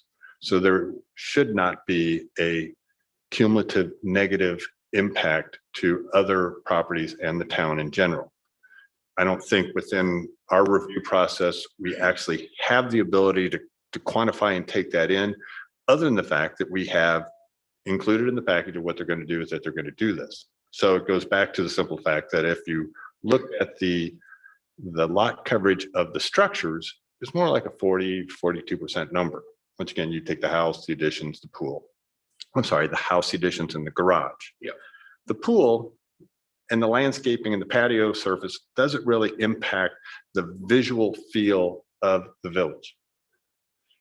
It only impacts the drainage numbers of the village. And since they are offering up this retainage system, I think we can kind of cancel those two back out. Hence my desire to support this. Thank you, Mr. Jones. I would add some other thoughts on the purpose of lot coverage. One is to preserve green space. And I'm not sure pool is preserving green space. And again, I'm still very much up in the air on where I'm at on this one. But another purpose of our zoning is to, I'm not going to articulate this well, but if the property owner wanted to have a pool, there are many areas in our community where they could do that without any variance at all. The village is not one of them, right? And so if you wanted to have excessive, that's not a good word, extensive outdoor living space with a pool, there's plenty of other property in Zionsville to do that. So it may be not necessarily appropriate for this particular area. Now, that being said, I still think your point is well made, and I would also be sympathetic to the thought that the hardship lies in the fact that this was never a residential structure. It was a church, and now is a historically significant structure in our community. And so treating it uniquely is probably appropriate. Any other thoughts from the fellow board members? I'm happy that Mrs. Boehner wishes to maintain the structure that's there now. I think it's a gorgeous, architecturally, it's beautiful. And I agree, though, there are things more than drainage that determine lot coverage. I think it's the landscaping, it's the whole shape and feel of things. But I'm supportive of keeping that there. I'm happy that they got it under 50%, because there is a point where I think we're going to draw a line in the sand and we're not going to go over that. I don't care if they maintain 100% of the water, so drainage is no issue. I think if someone came in and said, I'm going to meet all the setbacks, but I'm not going to meet the coverage, we'd probably say no. But I think there's that line in the sand for me. It seems like the 49%. We've done that on others. I'm willing to do it on this one as well. I think it's a property worth keeping the way it is, and the improvements she hopes to make will make it even better. Thank you, Mr. Bundy. Mr. Lake, you want to weigh in? You don't have to. Mr. Lake, let me start with a question for you. Sure. Architecturally, this is a neat property. Yeah. Thoughts on the renovation, the proposal? I'm in full support. I think that you have a structure that is likely to be torn down or underutilized by somebody else that is being preserved. So from a sustainability standpoint, you're adaptively reusing this building, and bettering the neighborhood while you're doing it. The water retainage system, from a sustainability standpoint, it's not just the quantity, but it's also the quality of the water. So, stormwater carries with it waste, dirt, sediment. They're then trapping that. The water then has a chance to dissipate into the ground, and you don't get the sediment runoff as well as the water runoff. They could come in and put a gravel bocce court here and not, have the same lot coverage, but not calculable lot coverage as with the pool, but they've gotten rid of your green space. So I think going back to Larry's density comment, because it's flat, you don't see the density. They've got the stormwater runoff system. They are adaptively reusing the property. They're turning it into something that is probably going to be better than it ever was. And I think that we should support that, especially, 50%. I think, yeah, that's probably a cutoff for me as well. And I'm really pleased that they got below that. But the stormwater management system treats it as essentially zero lot coverage. So I think that's really what puts it over the top for me. Thank you, Mr. Blake. I have one question, and I don't know who on the staff could answer it, but let's define a bocce court as a rectangle that is gravel. Would that count towards lot coverage? Yes. Okay. So But no a bocce for you. gravel drive A gravel driveway doesn't Driveways count. don't count. doesn't. Perhaps we should think about reworking some of our zoning. Are we including bocce as a, We currently are. Oh, convenient. I mean, actually, I've seen people use stone as landscaping, and Yeah. interesting. So, okay. With any other comments, questions, concerns, thoughts? Otherwise, I will entertain a motion. I'll make a motion. So do we do them separate or together? How are we doing this since they're both under the same docket number? We're doing them separately. Yeah, Mr. right. Jones, why don't you start with the lot coverage? Gotcha. I move the docket number 2021-44-DSV Development Standards Variance in order to provide for the additions to a single-family home and a detached garage, which deviates from the required lot coverage to 49.33% in the Urban Residential Village Zoning District, RV, be approved as filed based on the findings of facts and the substantial completion with the submitted site plans as submitted. Thank you. Is there a second to that motion? Second. Thank you, Mr. Lake. Mr. DeLong, can we do a roll call vote? Certainly. Mr. Mundy, Aye. Mr. Wolf, Aye. Mr. Jones, Aye. Mr. Lake. Aye. Motion carries. So then the second one, Yes, please. I move the docket number 2021-44-DSV Development Standards Variance in order to provide for additions to a single-family home and a detached garage, which deviates from the required front yard setback of which deviates from the required front yard setback 6 foot 4 1/2 inches Walnut Street and the 3 feet 9 inches 4th Street in the Urban Residential Village Zoning District, RB, be approved as filed based on the findings of fact and the substantial compliance with the submitted site plans and concepts. Thank you. Is there a second to that motion? Second. I'm going to call it Mr. Mundy. Mr. DeLong? Certainly. Mr. Lake, Aye. Mr. Mundy, Aye. Mr. Wolf, Aye. Mr. Jones. Aye. Motion carries. To our petitioner's representative and our new property owner, good luck and thank you for preserving an interesting piece of Zionsville's history. Next item on our agenda is moving on to, where am I at? Yeah, we're moving on to new business. Hey, look at us. That brings us to docket 2021-53-SE for the property located at 8191 East 50 South. Will the petitioner please come forward? And the following petition as well. Yes, also, we will be discussing petition 2021-54 DSV for the same property. Thank you. Good evening. My name is Tim Streets for the property at 8191 East 50 South, and I'm petitioning for a special exception to permit a single family house on a lot that's currently zoned ag. as well as a development standard variance with the 3-to-1 ratio. I have support of the neighbors to the west of me, the Alexis. Don't think they could be here this evening, but they're in support, and I'm happy to answer any questions or give further details as needed. Thank you. Thank you. Can you describe briefly the proposed house? Yes, it is a modern farmhouse, 2 stories, with attached garage, white in color, About how many square feet? 4,400, Perfect, thank you. And we're talking about 5.7 acres. Is that correct? 5.77. Yeah. Very good. And in the staff report, I note that there is also the right to farm in the proximity to the airport. Are you aware of those? Yes, and I've already started that process, Suzanne, and I have no problem doing that. Very good. What questions do we have for Mr. Street at this time?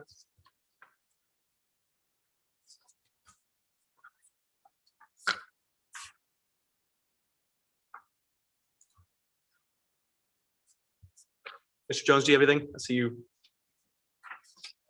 Any questions for the petitioner? No, we're not from. Okay, thank you. Is there any members of the public who wish to speak for or against this particular petition?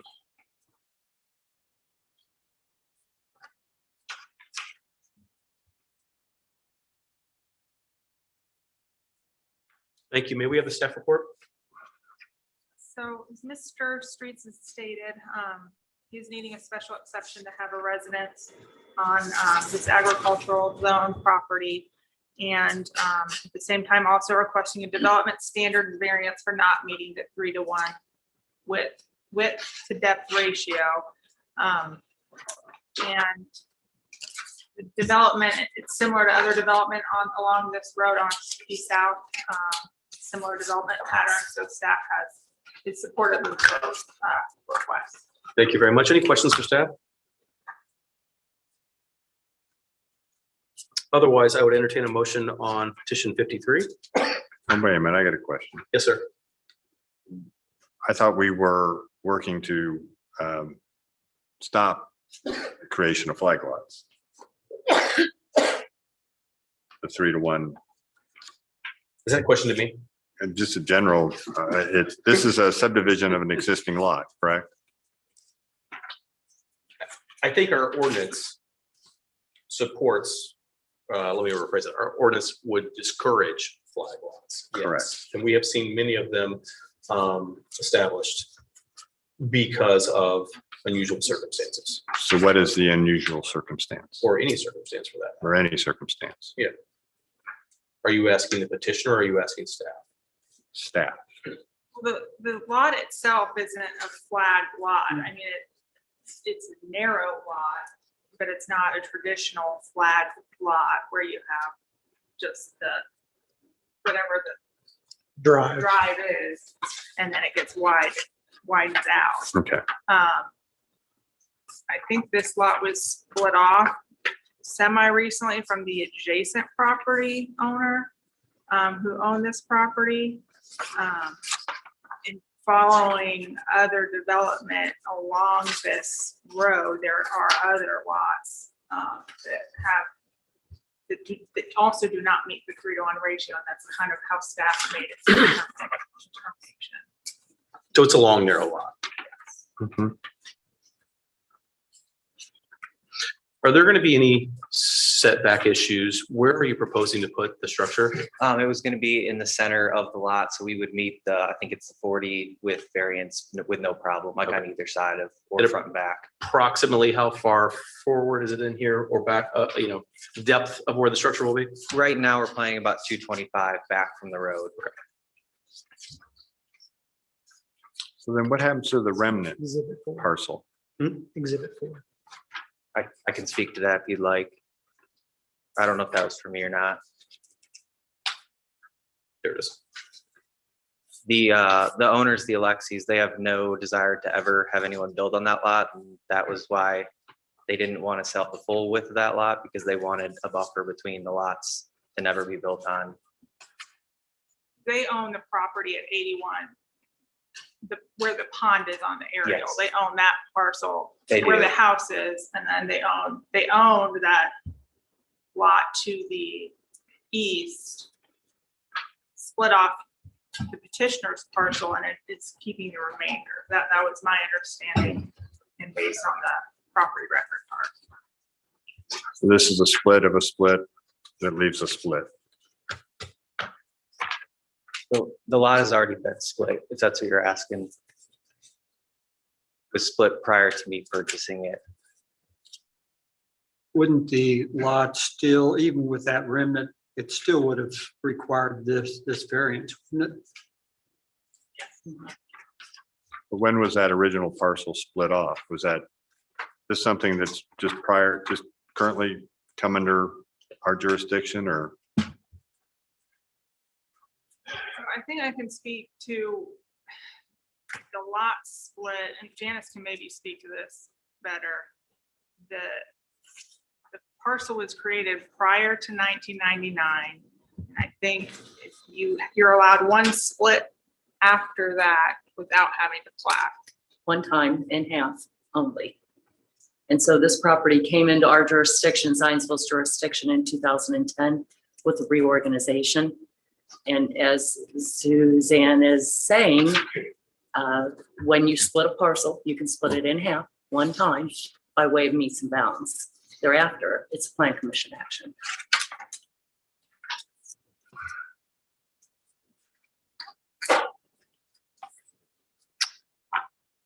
A thought / request for future petitions like this, it might help to give us what the current ratio is. Because we're saying that we're allowing something that doesn't meet 3-to-1. So is it 20-to-1 or is it 5-to-1? It just may be helpful in the future. Sure. I was kind of doing a little bit of math, and it looks to be about 5.5-to-1 of the skinnier parcel, or 3.5-ish to 1 of the larger parcel. So it's not grossly disproportionate. Any other discussion amongst the group? I mean, I think one of the reasons we've kind of taken on the opposing the 3-to-1 or greater split is that you end up with these 40-acre parcels that are, 1 acre wide and, what? 40 acres deep? 40 acres deep. I mean, We call that a runway. Yeah, well, and it,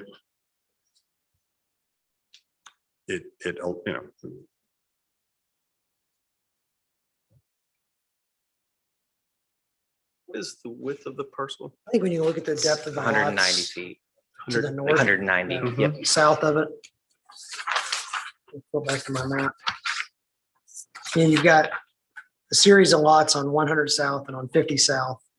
And, it's a defined depth, and they're all fairly skinny. It really is, as you go to develop that area, it's kind of the best use development of that. I think some of those parcels, I don't generally have an issue with it.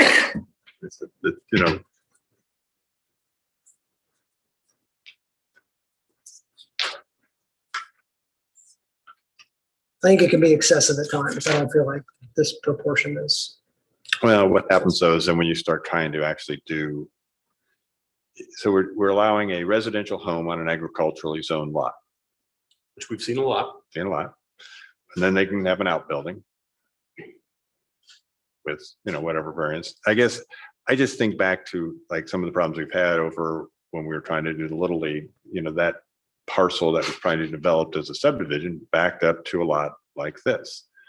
And you run into this depth to width to use conflict, that you get enough acreage because of the depth, but the width is kind of tight, that when a more fully developed subdivision or something else goes in next door, you've now created this oddly used parcel that doesn't have the separation that like a normal farm square parcel would. And that's the concern. That's one of the concerns. And I think that's part of the reasons we've sort of adopted the 3-to-1 ratio is to. So in that particular example, this board actually never voted on the Little League. We never had the opportunity to vote on that. Right. But in addition, that property next to it was undeveloped. It was a kind of a rectangular field or a square field that was proposing it. And I would add that has been developed. It is being developed as we speak right now, as it's been zoned. In this particular case, the properties adjoining to it are developed, and they are consistent with. It's not specific. It's, once again, it's a general General rule comment. that we have, and it's a Yes. general comment. Yeah. So yes, while this piece is buffered, it's. Yeah. Because that puts us in the box of, well, you proved it here, but not there. Yes. What's but the as difference? Mr. Chad would remind all of us, I understand. we treat each, we look at each of these petitions based on their individual merits. Individual. We do merit. not work in a world of precedence. It's only taken me 9 years to learn that. With that, I would entertain a motion. We're talking about petition number 53. There's two in front of us. I move the docket 2021-53-SE, special exception petition in the agriculture district for the property located at 8191 East County Road 50 South be approved based upon the staff report and the proposed findings as presented. Thank you, Mr. Bundy. Is there a second to that motion? Second. Thank you, Mr. Lake. Mr. DeLong, let's stick with the roll call vote. Certainly, Mr. Wolf, Aye. Mr. Jones, Aye. Mr. Lake. Aye. Mr. Mundy. Aye. Thank you. Motion carries. I would entertain a motion on petition number 54. Move the docket 2021-54-DSB, development standard variance in order to provide for the existing 5.7 acre parcel to exceed the 3-to-1 lot width, the depth ratio in the rural agricultural zoning district be approved as filed based on the findings of fact and in substantial compliance with the submitted site plans. Thank you, Mr. Mundy. Is there a second? Second. Thank you, Mr. Lake. Mr. DeLong? Certainly, Mr. Jones, No. Mr. Lake, Aye. Mr. Mundy, Aye. Mr. Wolf. Aye. Motion carries. Mr. Streets, good luck with your project. Thank you, appreciate it. Next up on our agenda is docket number 2021-55-M for the property located at 8370 East 300 South. Will the petitioner's representative please come? Yes, thank you, Mr. President. For the record, Mike Andreoli, 1393 West Oak Street. I represent Don and Cassandra Miller. Staff report did an excellent job in describing the history of where we are with this particular application. We're seeking to modify one of the commitments that was adopted when a variance was granted in 2018. As again, staff had really picked up on all of the history, and I don't need to go through all of that as it's in the staff report. Essentially, what has changed is that, and I might tell you at the meeting, although I did not represent the Millers, they indicated that in the general discussion, it was their plan, and they maybe even offered it to the board at that time, that they intended to go ahead and build onto the house because there was the barn that they were wanting to put in was higher than the house. It's essentially not a newer house, not an older house, but a house that had limited square footage and limited height to it. And they were their plan was to put a second story on it, which would cure that particular problem or make it less of a concern. But in the interim period, they had 5 years to do that. In the interim period, things changed remarkably for them. The Millers own Fun Days ice cream parlor out on Oak Street. Part of the building that they were building, the accessory structure next door was going to hold some of their product. They weren't going to operate out of it, just essentially for storage. They have outgrown that facility. Their business has done remarkably well out there, and they're looking for another facility. That's the first thing. Second thing is they received information from the county highway with regard to the road expansion on County Road 300. It was going to take a large swath of their front yard, which they believe severely limits the value of their property. But just as importantly, and they did not realize this at the time, when you go in and put a second story on your house, you have to go in and you're adding more bedrooms. You have to go in and revise the old septic system that you have and meet the newer standards that now exist for that. It was going to be just tremendously expensive for them to be able to do that. They weren't able to meet it, and trying to find the area for their finger system in proximity to the house was going to be extremely difficult. They had the accessory structure right next to the house, And then in front of it, they've planted trees as required by the commitments that they made. So those trees have been planted and are existing right now. So they just had limited area to be able to go ahead and utilize that. Consequently, they're selling the house and they're going to be moving, staying in the area, but moving from that particular facility because it's no longer going to be beneficial for them to live there, especially with regard to road improvements and the fact that the septic system is going to be very difficult to install with the new requirements when they add 2 additional bedrooms, which they would do going up. So that's essentially it. We've got a favorable staff report with regard to this. The other commitment with regard to the trees, those trees have already been planted. They're there. We sent pictures with our application, so you should have those in terms of where those plantings are. I might tell you we're not necessarily offering this. If you have any additional concern or we think the plantings aren't sufficient, they'd be happy to plant an additional tree or 2 out in that particular area.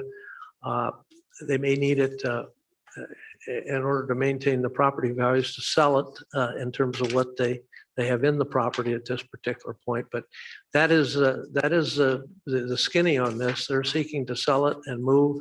And if there's a commitment to build on that 2nd-story structure with what is now in existence, it's going to make it very, very difficult to find a buyer to do that. Thank you. Thank you, Mr. Andreoli. So I have a couple, I want to try to get this together. The reason for the variance, the issue we have is that we have an accessory structure that is taller than the primary structure, and that is by 4 feet. Yes. And when we granted the original variance, there was a commitment to add a 2nd story. The 2nd story is prohibitive now because the town, I'm sorry, well, maybe it's the town, is going to expand the right of the road and is claiming part of that property. And consequently, if you expand a 2nd story, you're going to need to revise the septic system, and that's going to be pretty prohibitive because of that expansion of the road. Yes. In essence, when they have to make the investment to add the 2nd story, there should be some reasonable expectation they would get that money back at some point. However, with that road expansion along there, all of the properties have concerns with regard to the road frontage are going to be taken when they widen County Road 300. Whether that's going to be done next year or 2 years from now, none of us have the crystal ball. The problem is it factors in to the saleability of the house now. That and the fact that when they checked into the literal cost and the ability to put in the septic system for 2 additional bedrooms, everything has changed from what the septic system was in that house. They had no concept with regard to that when they committed to that. And they perhaps a little bit naivete with regard to that. But when they went to check on it, then they determined that the cost and the availability to be able to do it, given the limited area for their finger system, was going to make it almost impossible to get that done. So just to confirm, your client has come to understand that oftentimes when you update or change a facility, you have to bring previously existing conditions up to modern standards. Good that you understand that. No. Any other questions for the petitioner's representative at this time? We all know that, touche. But they found out the hard way when they went to check on that what they thought might be just a simple addition was not going to be just a simple addition for them. So understood. Any other questions? Seeing none. Any comments from our public, members of our public this time for or against this particular petition? Thank you. May we have the staff report? Yes, so I think Mr. Andreoli did a good job of summarizing, but this is a modification of a previous commitment for the development standards variance for the height. The commitment, I think, was a 5-year commitment, which was done in 2018. And they did fulfill the other commitment with the landscaping. Based on what the petitioner provided on the reasoning, staff is favorable of the recommendation. Thank you. Just random, and you guys may not know, I have heard that the 300 is going to expand. Is there any talk about running sewer down Do we know that? And it doesn't really affect this petition, but it sort of does. Yeah, I'm not aware of any conversations. I mean, the sewer utility in this area likely would be more likely coming from Trico. Yeah. It could be the town. I don't know this whose territory this would fall into offhand, but I'm not aware of any conversations of that. Thank you. Nature. Any other questions for staff? Any discussion amongst the group? Otherwise, I will entertain a motion. Mr. President, may Yes, I sir. add one additional thing? Of course. Although I have prepared just a basic set of findings, to the extent that I'm fortunate enough that you approve this tonight, I would like to make the findings a little bit more extensive because I'm going to have to record those because we have recordable commitments. I want something when they sell the property to be picked up so that it's officially known, and to the extent you grant your approval tonight, that the new purchaser will not have to meet that condition as it relates to the second story. So I'd like to do a little bit more of elaboration for your next meeting with regard to those commitments, to be able to go ahead and submit them to council so that I'd like to be able to go ahead and make sure we get those picked up of record. Kind of an unusual situation since we're modifying commitments. Yeah, and it is recorded with the property. Mr. Chad, are you agreeable to these things? Yes, because that was my only concern about this is what exactly are you intending to do if given this approval? Vacate these commitments, draft new commitments, We're not, or it sounds like and we're record. not seeking to vacate the commitments, just modify the one commitment. The other trees are there, but I think the underlying implication is those trees have to survive and do well. They just can't all go away and then we can't replace them. Even though it doesn't say that, I think the implication is that was what the board wanted. So I don't want to modify that commitment as it relates to the trees, even though they're planted. I just want to modify the one commitment as it relates to the story. So that's why I wanted to do something a little bit more specific, because I don't want to abolish all of the commitments. Right. I just want to abolish the one. So we would need to state that Mr. Andrioli would come back with a revised set of commitments to be approved by council. Mr. Chad? I think is that what you're proposing? Yes. Okay. That's fine by me. Okay. With that, I would entertain a motion. So I move the docket number 2021-55-M petition for modification to 2018-41-DSV, instrument number 2019-001184, development standards variance to permit a deviation from the height bulk area standards in the rural single-family residential zoning for the property located at 8370 East 300 South, be approved based on the findings of fact and as presented, with Mr. Andrioli drafting revised commitments to be approved by council. There won't be revised commitments, revised findings. You want revised commitments? I can do that.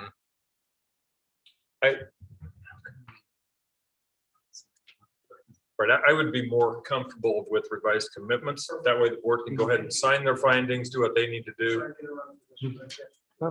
So I believe we have a motion and I believe it's accurate according. Yes. Okay. Thank you. Is there a second to that Second. motion? Second. Thank you, Mr. Jones. Mr. DeLong? Certainly, Mr. Jones, Aye. Mr. Lake, Aye. Mr. Mundy, Aye. Mr. Wolf. Aye. Motion carries. Thank you. And where am I? Next on our agenda is docket number 2021-56-SE for the property located at 802 South 1100 East. Will the petitioner please come forward? Oh, I'm sorry, that's continued. I swear there's water in here. I noticed that too. They didn't, when they moved them over. Yeah, they did. They didn't take them off Right. there. I'm gonna blame staff. I'm not gonna do that. I'm not gonna do that. Which I think moves us to docket number 2021-58-DSV for the property located at 290 South 6th Street. Will the petitioner please come forward? Am I right? Are they online? Perfect. Thank you. Hi. Hi, John Gilman from 480 West Poplar Street, speaking on behalf of the property that I've purchased for my mother at 290 South 6th Street. We've been making quite a few improvements to this property over the past few months. As a lot of you know who may be familiar with that particular part of the village, it has some pretty serious water problems. We've had to deal with a very wet crawl space that now has an industrial grade dehumidifier, but we still have issues with water flowing down through people's yards, which leads to kind of the nature of how this all came about with our request for a new patio. The existing patio on the north side of the structure is cracked and facing inward towards the garage and one of the bedrooms in the house, causing water to actually come in underneath the floor space within the garage and this third bedroom. So when we noticed that, we thought, we probably need to replace this section of the patio. But as you can see from some of the images, it's kind of a muddy, nasty area on the north side of that house due to a lot of the water issues. There's not a whole lot you can do with that area. We've tried to plant some grass. We've actually sodded the entire property to add to some of the green space, but this particular area doesn't get a lot of sun. It's very muddy. So what we're proposing is to, while we're fixing the existing patio, which by the way deviates from the required side and aggregate side, so it already violates number 2, but what we're hoping to do is, while we're fixing the existing patio that's there, to just extend it along that muddy section of the house. What that would allow it to do is essentially the retaining section, or the footer on the north side of the property that would be essentially the edge of the patio, would allow retaining structure for the Gibsons next door to place some drainage along their garage that would allow for some of that water to flow through in a more efficient and less destructive manner. So the Gibsons are very supportive of this. I've also spoken to the adjacent neighbors, the Timbermans. They are supportive as well. So I'm a rookie, so have mercy on me, but that's the story, and let's get to it. Thank you, Mr. Gilman. So I just want to make sure I have some numbers right. So you currently are at 33.33% lot coverage, and you're proposing to go up to 43.15. And by doing that, I think it's 37.3 to 43, if I remember correctly. Okay. Your proposal is to get to 43. I guess my first thought is, like, aren't you just, if you pave that section, aren't you just moving your water onto your neighbor's property? Well, what the Gibsons are actually proposing to do is that erosion path that you see along their garage, they would like to put black plastic tubing along there and cover it up with river rock. And essentially the footer of our patio would allow them to actually have a retaining structure that keeps that river rock in place and their proposed plastic tubing. So I think they kind of benefit from this because it keeps the water concentrated to their new drainage system that they're proposing. So when you say footer, and I apologize, you just mean the underlayment or whatever of the patio. There's no retaining wall that you're proposing, correct? Right. It would essentially function that way. It would be 2 to 3 feet deep. So the footer would be some sort of aggregate, some sort of stone material, 2 to 3 feet deep down, and then on top of that you'd have a concrete patio. Right. Okay. Right. And so as I look at, I don't know what I'm gonna look at. There's a picture with that erosion path. What happens to that downspout that is immediately in the lower left-hand corner? Our plan would be to hopefully tie it into the Gibson's draining system that they want to put in. But for the time being, until they put that in, it would essentially drain right to that erosion path, which it already does anyway. That's essentially what's happening right now.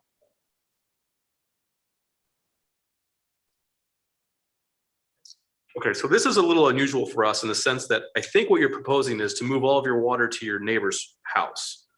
And that's not something we typically would be supportive of. What other questions am I missing, fellow board members? Yeah, I agree. It looks to me like this is just dumps everything in what is now the drainage area. Have you considered something that would be permeable there rather than impermeable, like concrete, and at least absorb some of the water on your own property? You know, it's a thought. I mean, we're not opposed to the material that the patio is made of. I think obviously we're deviating a little bit here from what we're actually requesting, which is a development standards variance for lot coverage and the required setbacks from the sides. So, whether or not this causes water issues, that's not really related to our petition, but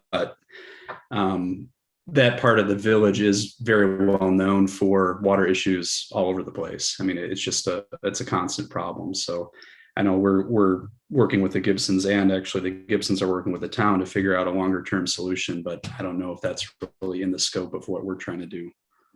Yeah, so Mr. Gilman, I think we may disagree on that one. We do think, when we think about lot coverage in the village, we very much think about drainage. And so, yeah, the lot coverage request may be, fairly typical for us in the scope of it. We always consider drainage when we do this. And so I'm not sure that this proposal, are the Gibsons available to speak on their behalf? Do you know, are they online? They are not. I mean, I received text messages from them today telling me they support it. So. Okay. Fellow board members, any questions for the petitioner?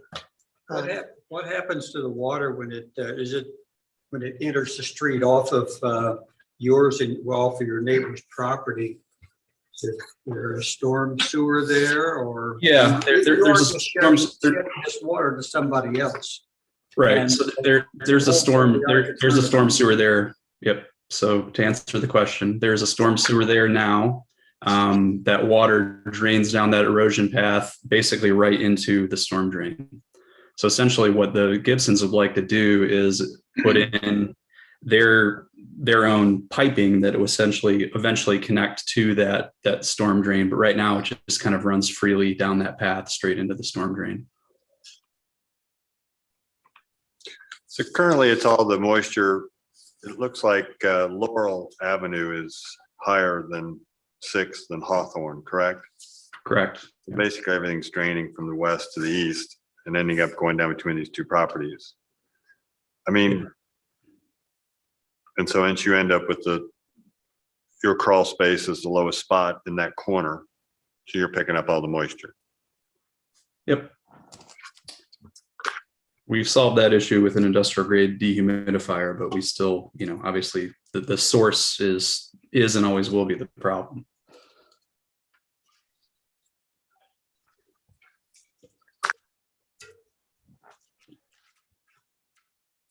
What other questions do you have for the petitioner?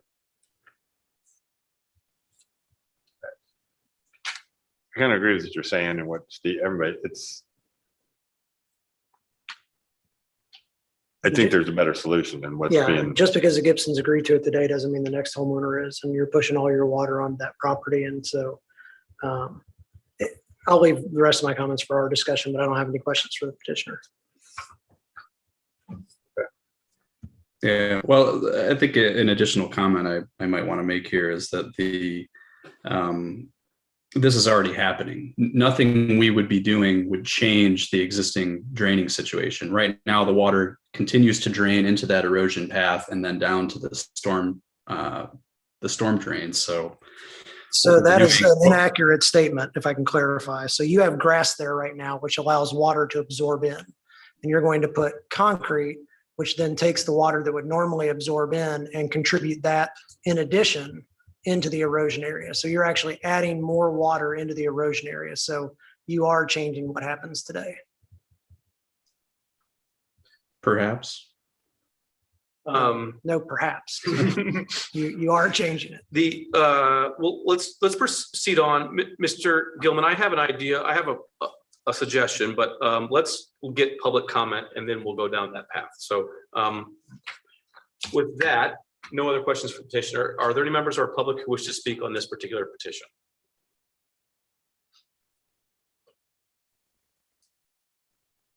Okay. Can we have the staff report? Yes. So as Mr. Gilman stated, he's requesting to put a concrete patio along the side of his house.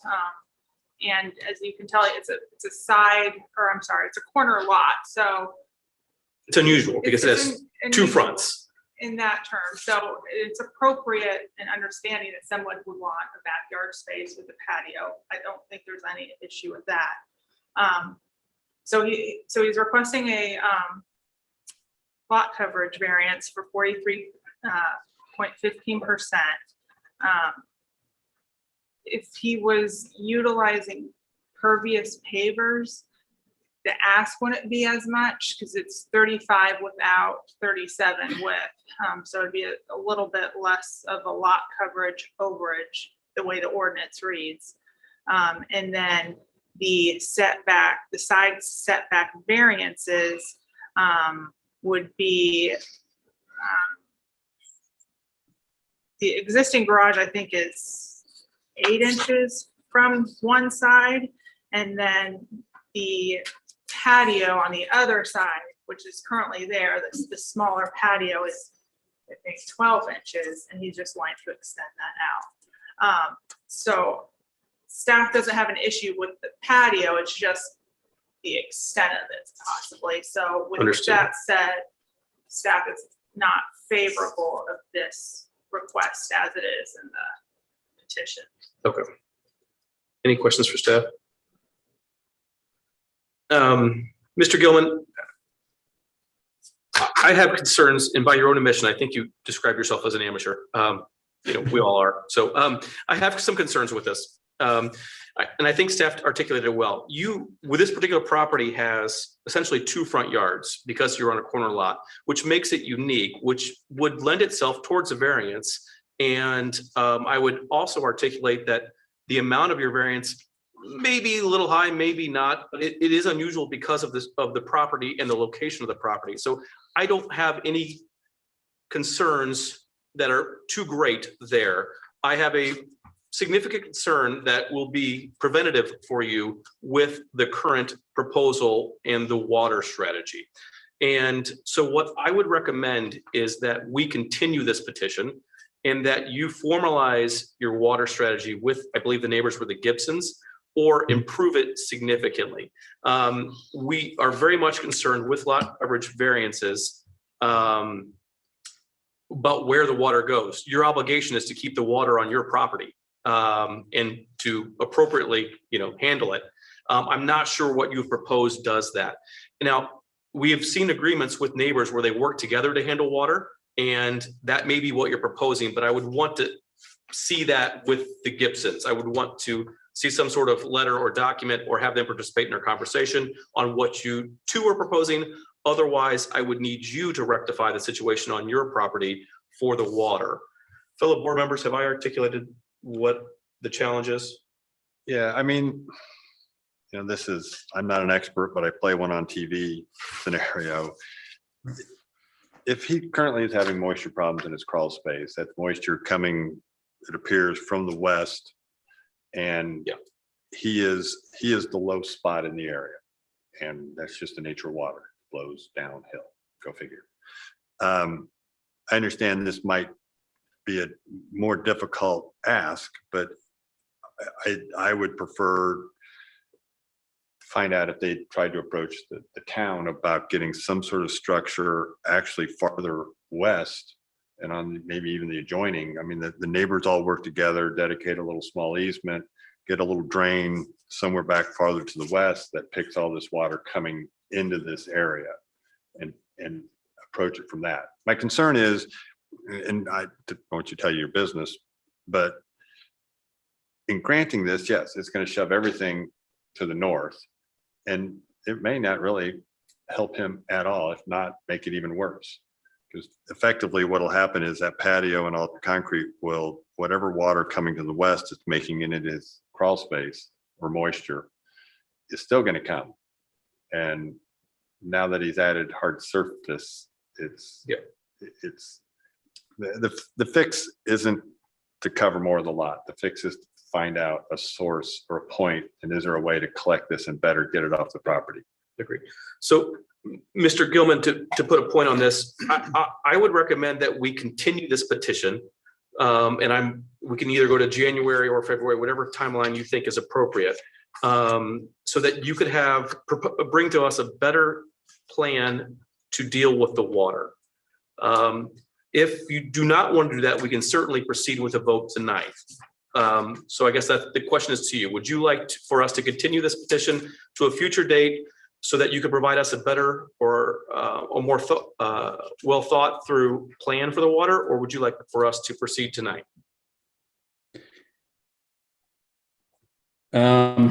Probably for the continuance, because I'm a rookie, but I know that you're all going to say no, so I better go. Mr. Gilman, you're making wise continuance. choices. Yeah. So let me ask you this. The next meeting is January 5th, which is approximately 34 days. Is that enough time for you to come up with a plan for the water, or would you like to move to February? That's definitely enough time. January 5th? Yeah. Okay. Thank you, Mr. Gilman. Is there a motion to continue docket 2021-58-DSB to the January 5th, 2022 Board of Zoning Appeals meeting? So moved. Thank you, Mr. Lake. Is there a second to that motion? Second. Thank you, Mr. Jones. All those in favor, please say aye. Aye. Those opposed, please say nay. Mr. Gilman, we'll see you in 1 month. All right. Throw out one other little bone. What's that? In the back of our owner or the church group, there is a local Badger Engineering who worked on their property. They may have a little bit of local knowledge that, a quick phone call and walk out there, they could tell you pretty quick, yay, nay, could, and give you a pretty quick snapshot of whatever we're talking about in your issue, and that there might be a better way to fix. So just. Mr. Gilman, if you didn't hear that, I think he was referencing Badger Engineering. Badger We Engineering. don't endorse them, but they had done We some don't previous endorse work we've seen. So, Previous. Yeah. thank you, sir. We'll see you in a month. All right. Thank you. Next item on our agenda is docket 2021-59-DSV for the property located at 11465 Sycamore Street. Will the petitioner please come forward? Petitioner's representative, please come forward. Hello again, Roger Burris, attorney with offices at 410 West Oak Street. And I'm here representing Chad Carmichael and Dee Walls. They're the owners of the property at 11465 Sycamore Street in Zionsville. And they are both here tonight if you have any questions for them. This is a interesting lot, about 1.94 acres. I'm very familiar with it because before it was acquired by a local builder by the name of Kerry Wagner, there were 2 homes on this property, and I represented the estate which sold the property to Mr. Wagner. He then remodeled, he removed an existing home. There were 2 homes on the property. He demolished one, and then he remodeled the other one into a very nice 5,000 square foot home. And so he sold the property to my clients, and my clients are interested in making further improvements. In fact, they've already made quite a few improvements, paint, landscaping, and their plans also include a new detached garage. We've submitted some of the architectural plans, and I can tell you that everybody I know of who's looked at the plans, they think it looks fabulous. But the issue is the zoning ordinance has a limit on the square footage, total square footage of accessory buildings.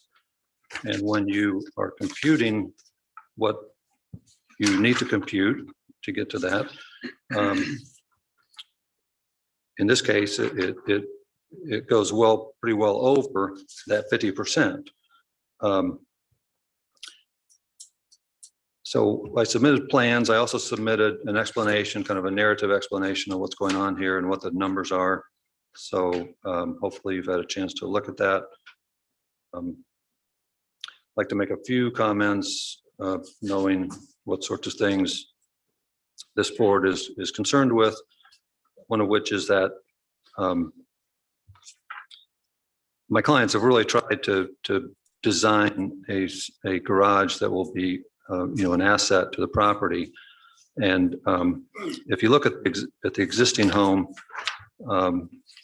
it was placed where it was placed, kind of at the edge of the lot, close to Mayfield Drive, because the builder utilized part of the existing home there. It was a ranch home that he remodeled and, made it totally indistinguishable from, within the new home. So that's how that came about. And then previous owner removed the other house that was there. So when it comes to computing the addition, you have to consider in the accessory buildings, things like the upper level of a garage of one and a half story garage. It's not a 2-story garage. Also the existing attached garage. And then there's an old small garage that was existing on the property, a detached garage that is currently used for storage of mowers and things. So you include all those and you get to a pretty big number. But I think when you compare the scale of the proposed new garage, the scale of the existing home, I do think that it doesn't look like, you're maxing out the accessory structures. And in this case, the hardship would be that to come up with a plan that would come within the ordinance standards, you'd be building a lower, less highly designed structure, and that would not match the existing house.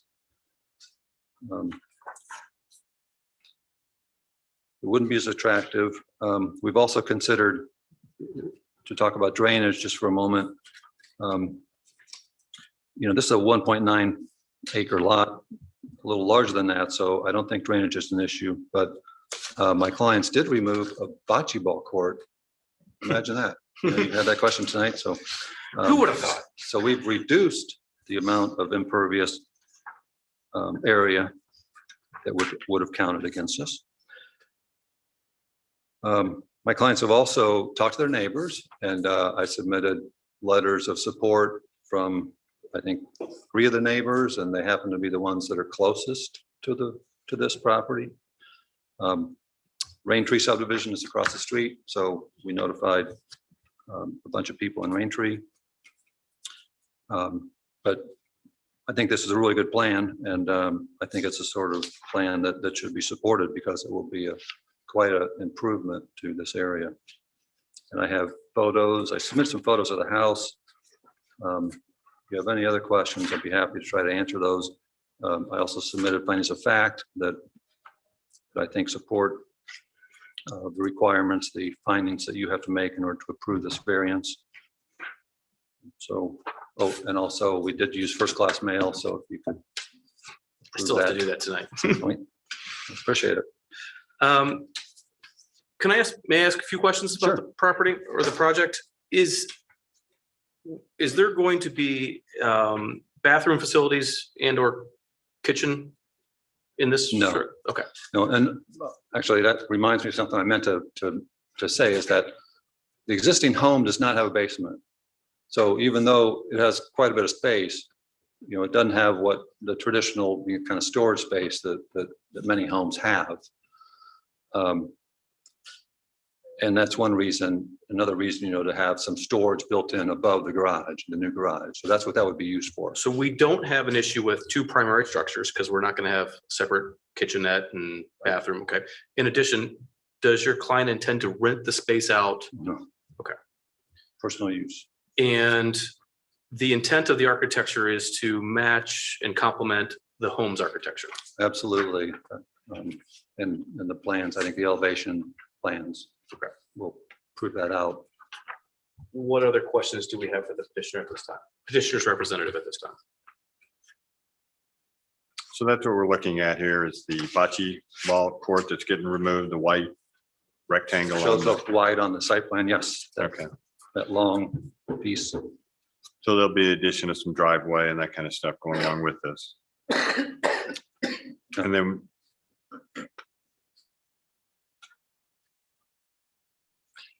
is this gonna be one of those things when they actually go to pull a permit, somebody's gonna pick up that existing structure sitting hard on the property line? They look that way or that way. The existing You're talking about the existing. garage structure? back Yeah, there. the existing small garage. Is the intent to keep, we're referring to that existing small garage, I believe, is the intent to keep that there? Yes. Okay. It's fairly old. It was. it Yeah, was you know, not- I asked the designer, the architect about that property line, and he doesn't think it's on the line, that garage. He thinks that's, you know, because of the aerial view overlay or the, you know, I'm just- overlaying a plan, a plot is in- plan on an In aerial pulling the view. permit for this structure, those kind of things ever get picked up when it comes to property? During an inspection, you mean? Yeah, oh, yeah, Okay, all the time. so should we maybe modify to include the existing structure and its setback issues? We think you're making the assumption it has a setback issue, but do we know that? Well, unless the setback's zero. Once again, Well, and I'm not an expert, but I play one on TV, and from the picture I'm looking at, well, and certainly with Mr. Jones, definitely in a commercial point of view, there's commercial codes going to dictate certain things related to setbacks. We do not necessarily have those issues with the residential code so much as you have in commercial. Certainly there's fire ratings and things like that that come into play with residential. Certainly what the petitioner may find is if they might be advantageous just to work with the recorder's office and erase that lot line. That could happen. Now, our definition of buildable lot allows for more than one parcel to be incorporated into a buildable lot. But to the extent that they might have a code issue that they run into, they could certainly make that lot line disappear. hey man, Yeah, I don't think we're talking about the same thing. The only way to make it disappear is by the neighbor. Yeah, so Wayne, we're talking about, That little old garage. there's a, right here that is. Oh, your existing issue. Yes, and so we're wondering if we should, we were wondering, I think Mr. Jones' comment was, if they pull a permit, is some gonna ding them for this, which has been there forever, and should we include that in our discussion? tonight? Well, one, it's not been noticed, so you couldn't add it. Perfect. And secondly, an existing, noticed this it. could be dealt with via a legal non-conforming use certificate. Okay, okay. I'm sorry, I missed what Mr. Jones said. No, you didn't. You're fine. Let's just move on. Okay, so with that, do we have any other questions for the petitioner's representative? Do we have any comments from members of our public speaking for or against this particular petition?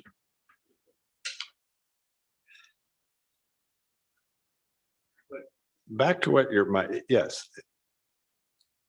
We do modify variances we grant to include things that are brought up in this conversation. I'm just thinking, is this going to crop up at some later date that they're going to have to come back and go through this process again? If they choose to intensify the nonconformity, that the actual zoning ordinance allows for expansions of garages along non-conforming setbacks of a certain dimension.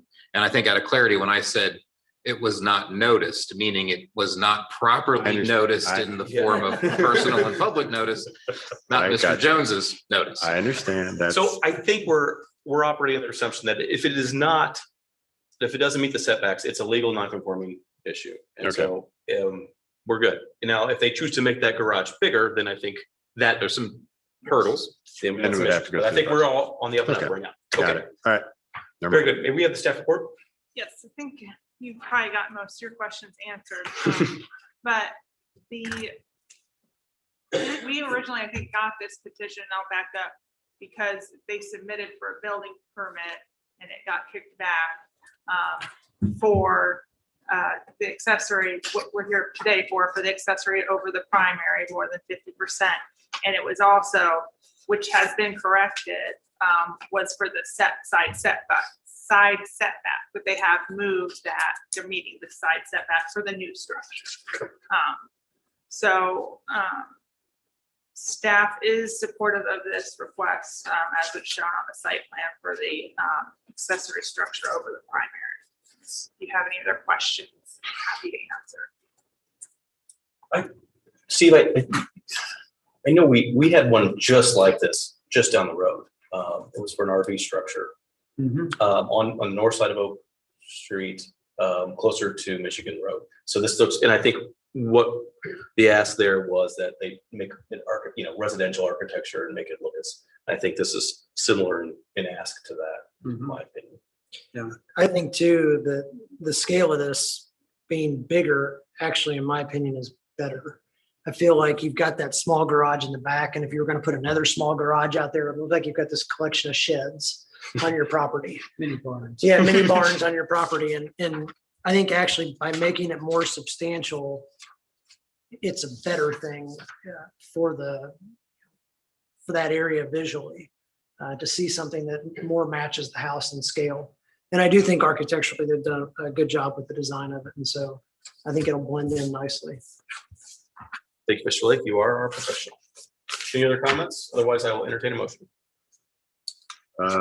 I move the docket number 2021-59-DSV Development Standard Variance in order to provide for the accessory square footage to exceed the primary by 2,014 square feet in the urban single-family residential district RSF2 be approved as filed based on the findings of fact and substantial compliance with the submitted site plans and concepts. Thank you, Mr. Jones. Is there a second to that motion? Second. Thank you, Mr. Lake. Wayne, can we do a roll call vote? Certainly, Mr. Mundy, Aye. Mr. Wolf, Aye. Mr. Jones, Aye. Mr. Lake. Aye. Thank you, Mr. Burris. Good luck to your clients. Next item on our agenda is docket 2021-60-DSV for the property located at 895 West Pine Street. Mr. Chairman, Yes, sir. I will recuse myself from this docket item. Thank you, Mr. Mundy. I would note, Mr. Mundy, we do have one more motion I need to make. Actually, let's do that right now while you're here. So is there a motion to waive our rules to allow for the use of standard mail for tonight's variance? So moved. Thank you, Mr. Lake. Thank you, Mr. Mundy, for the second. All those in favor, please say aye. Aye. Those opposed, please say nay. Motion carries. All right, Mr. Mundy, thank you. That brings us to docket 2021-60-DSV. Will the petitioner's representative please state your name and address for the record? Thank you. And my name is Roger Burris, 410 West Oak Street in Zionsville. I'm here on behalf of the petitioners, Reverend and Mrs. Jerry and Megan Deck. And by the way, I'd like to just say thanks to you, the Board of Zoning Appeals. You know, another late night. You guys have really been putting, working well beyond the normal amount of work for this body, and the citizens of Zionsville really appreciate that. And your salary should be doubled. So Mr. and Mrs. Deck have lived at 895 West Pine Street now for about 7 years. They have 4 children, and they're living in a 2-bedroom home. So naturally, they have considered their options, and they really like living in the village. They really like their home and being able to, walk to things and be close to the rail trail and all that. They live in an area where the lots were platted as narrow lots, 50-foot wide lots rather than 60, which is the case in many of the additions in the village. But they do have 3 lots. But one of them is a triangle located on the back of their property. And so you've already talked tonight about a situation where somebody had two front yards. This house actually has 3. Because 9th Street curves around to the back of the existing home where the triangle is located.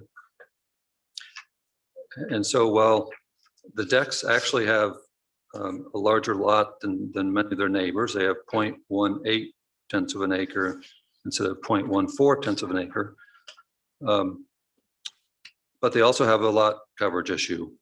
And the way that they're proposing to deal with that in a very sensitive manner is that by converting the existing garage into living space and then building a new garage to the back, and basically building that garage on what is currently paved, paved driveway to the existing garage, and also removing a shed in the back of the residence, a 12 by 12 foot shed. So from a drainage standpoint, we think they will not be making it any worse, and may actually improve it a bit by their addition. I also meant to say that the architects for this project are here tonight, Brent and Eileen Davis. So they're available to answer questions from a technical standpoint. So there were two variances discussed, the lot coverage and also the front setback. The plan is to build a new front porch, and it would be the same as the average, of the homes along the street. So that I think would be in compliance with the ordinance. But then when we were looking at this, staff also brought up the issue of there's a paver patio by the back porch, as shown on the plans, that appears to encroach into the 5 foot side yard setback. So that's an existing condition that we added to the petition just to cover that as well. So another thing that's unusual about this is that because of the way 9th Street goes along the side of the house, there's quite a bit of green space that my clients have been mowing for some time. That's actually part of the right of way. They're obligated to mow that, but it does give the impression that there's a lot more green space around this house than what they actually own. So that also contributes to the situation.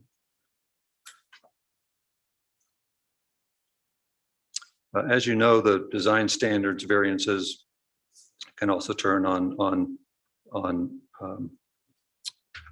petitioners doing a good job of dealing with the scope. And I think in this case, they have. They're not proposing to build up higher. They're planning to actually have a lower new garage and add some windows and things to the existing roof line. I think the architectural drawings will bear that out.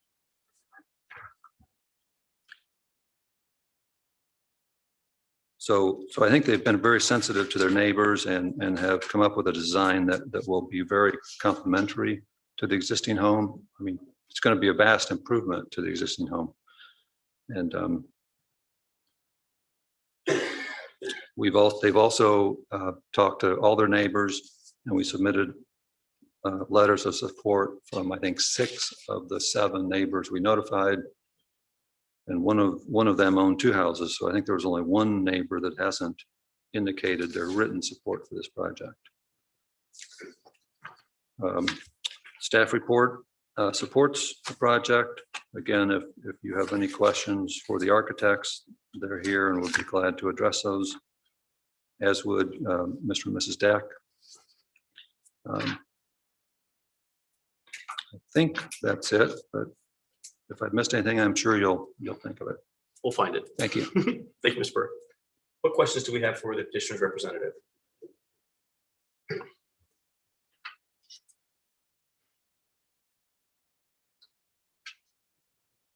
Are there any members of our public who would like to speak for or against this particular petition?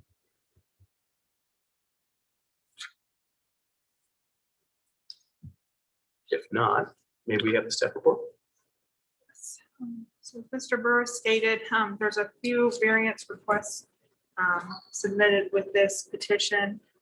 They're converting the existing attached garage into livable space, and then constructing a new attached garage.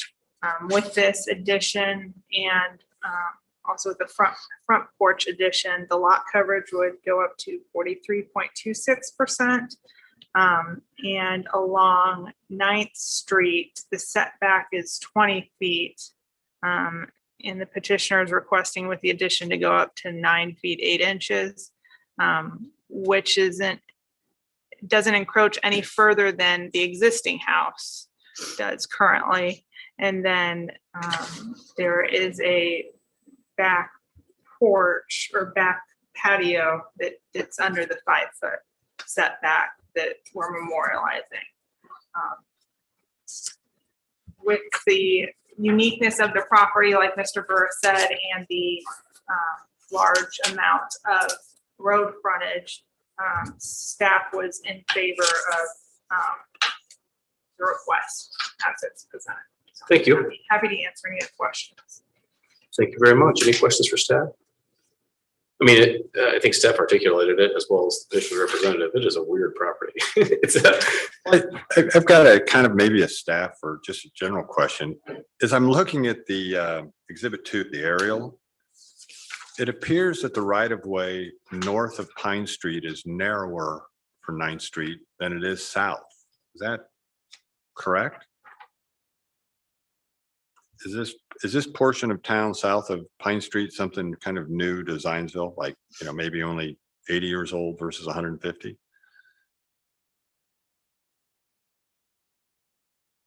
can work to find that answer for you while we're paused here. No, but it seems like it's got a little different. Yeah, it seems as if north of the street, it's right on the street, and then south of the street, it's. Okay. The other issue, and I run across this down in doing stuff in Indianapolis and historic districts, is a lot of times when it comes to lot coverage down there, they will allow the property owners to include that area between the right of way and the sidewalk as part of their lot. Yeah, to help reduce the lot coverage amount.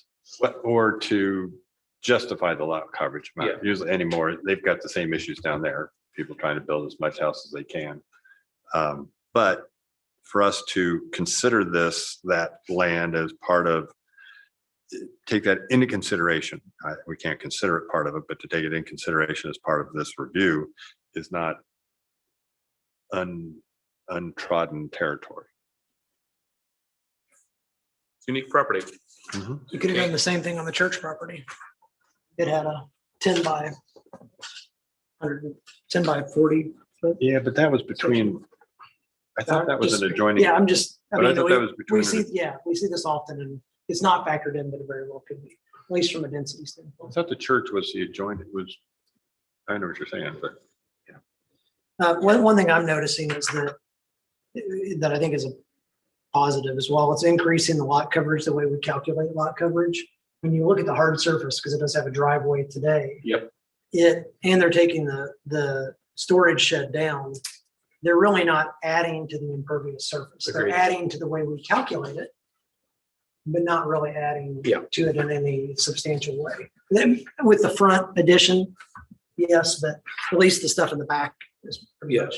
I think Mr. Burris articulated it a little bit, but I would agree. I don't think that permeable surface is changing significantly. Correct. Yeah. So it's got 3 sides it can drain to a street pretty easily. And Mr. Jones, I can tell you to the east, that's the boundary line. Pine Street is the boundary line between different sections of Cross's addition. I don't have an answer for you specific to this far over. Cross's addition is a little bit over. So this is Schicks. Pronouncing that correctly. Yeah. Be very careful. Yeah, be easy. It's getting late.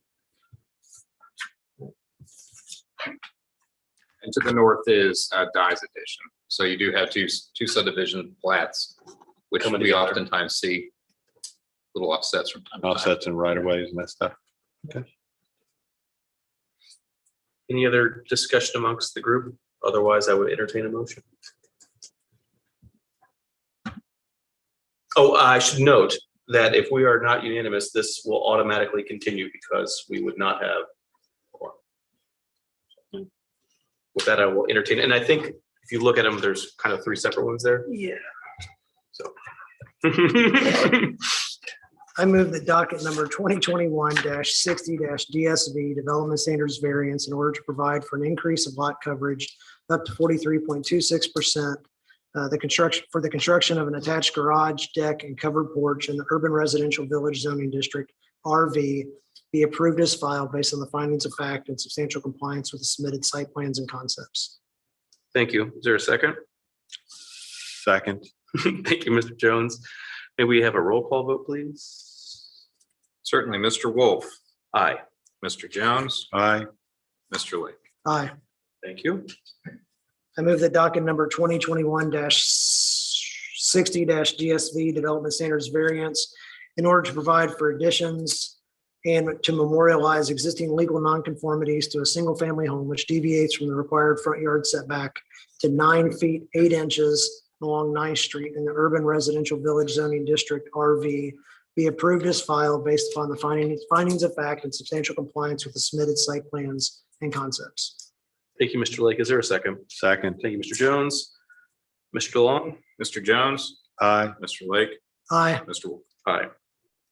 I move that docket number 2021-60 DSV Development Standards Variance in order to provide for a deviation from the side yard setback to 4 feet for an existing patio in the Urban Residential Village Zoning District, RV, be approved as filed based upon the findings of fact and substantial compliance with the submitted site plans and concepts.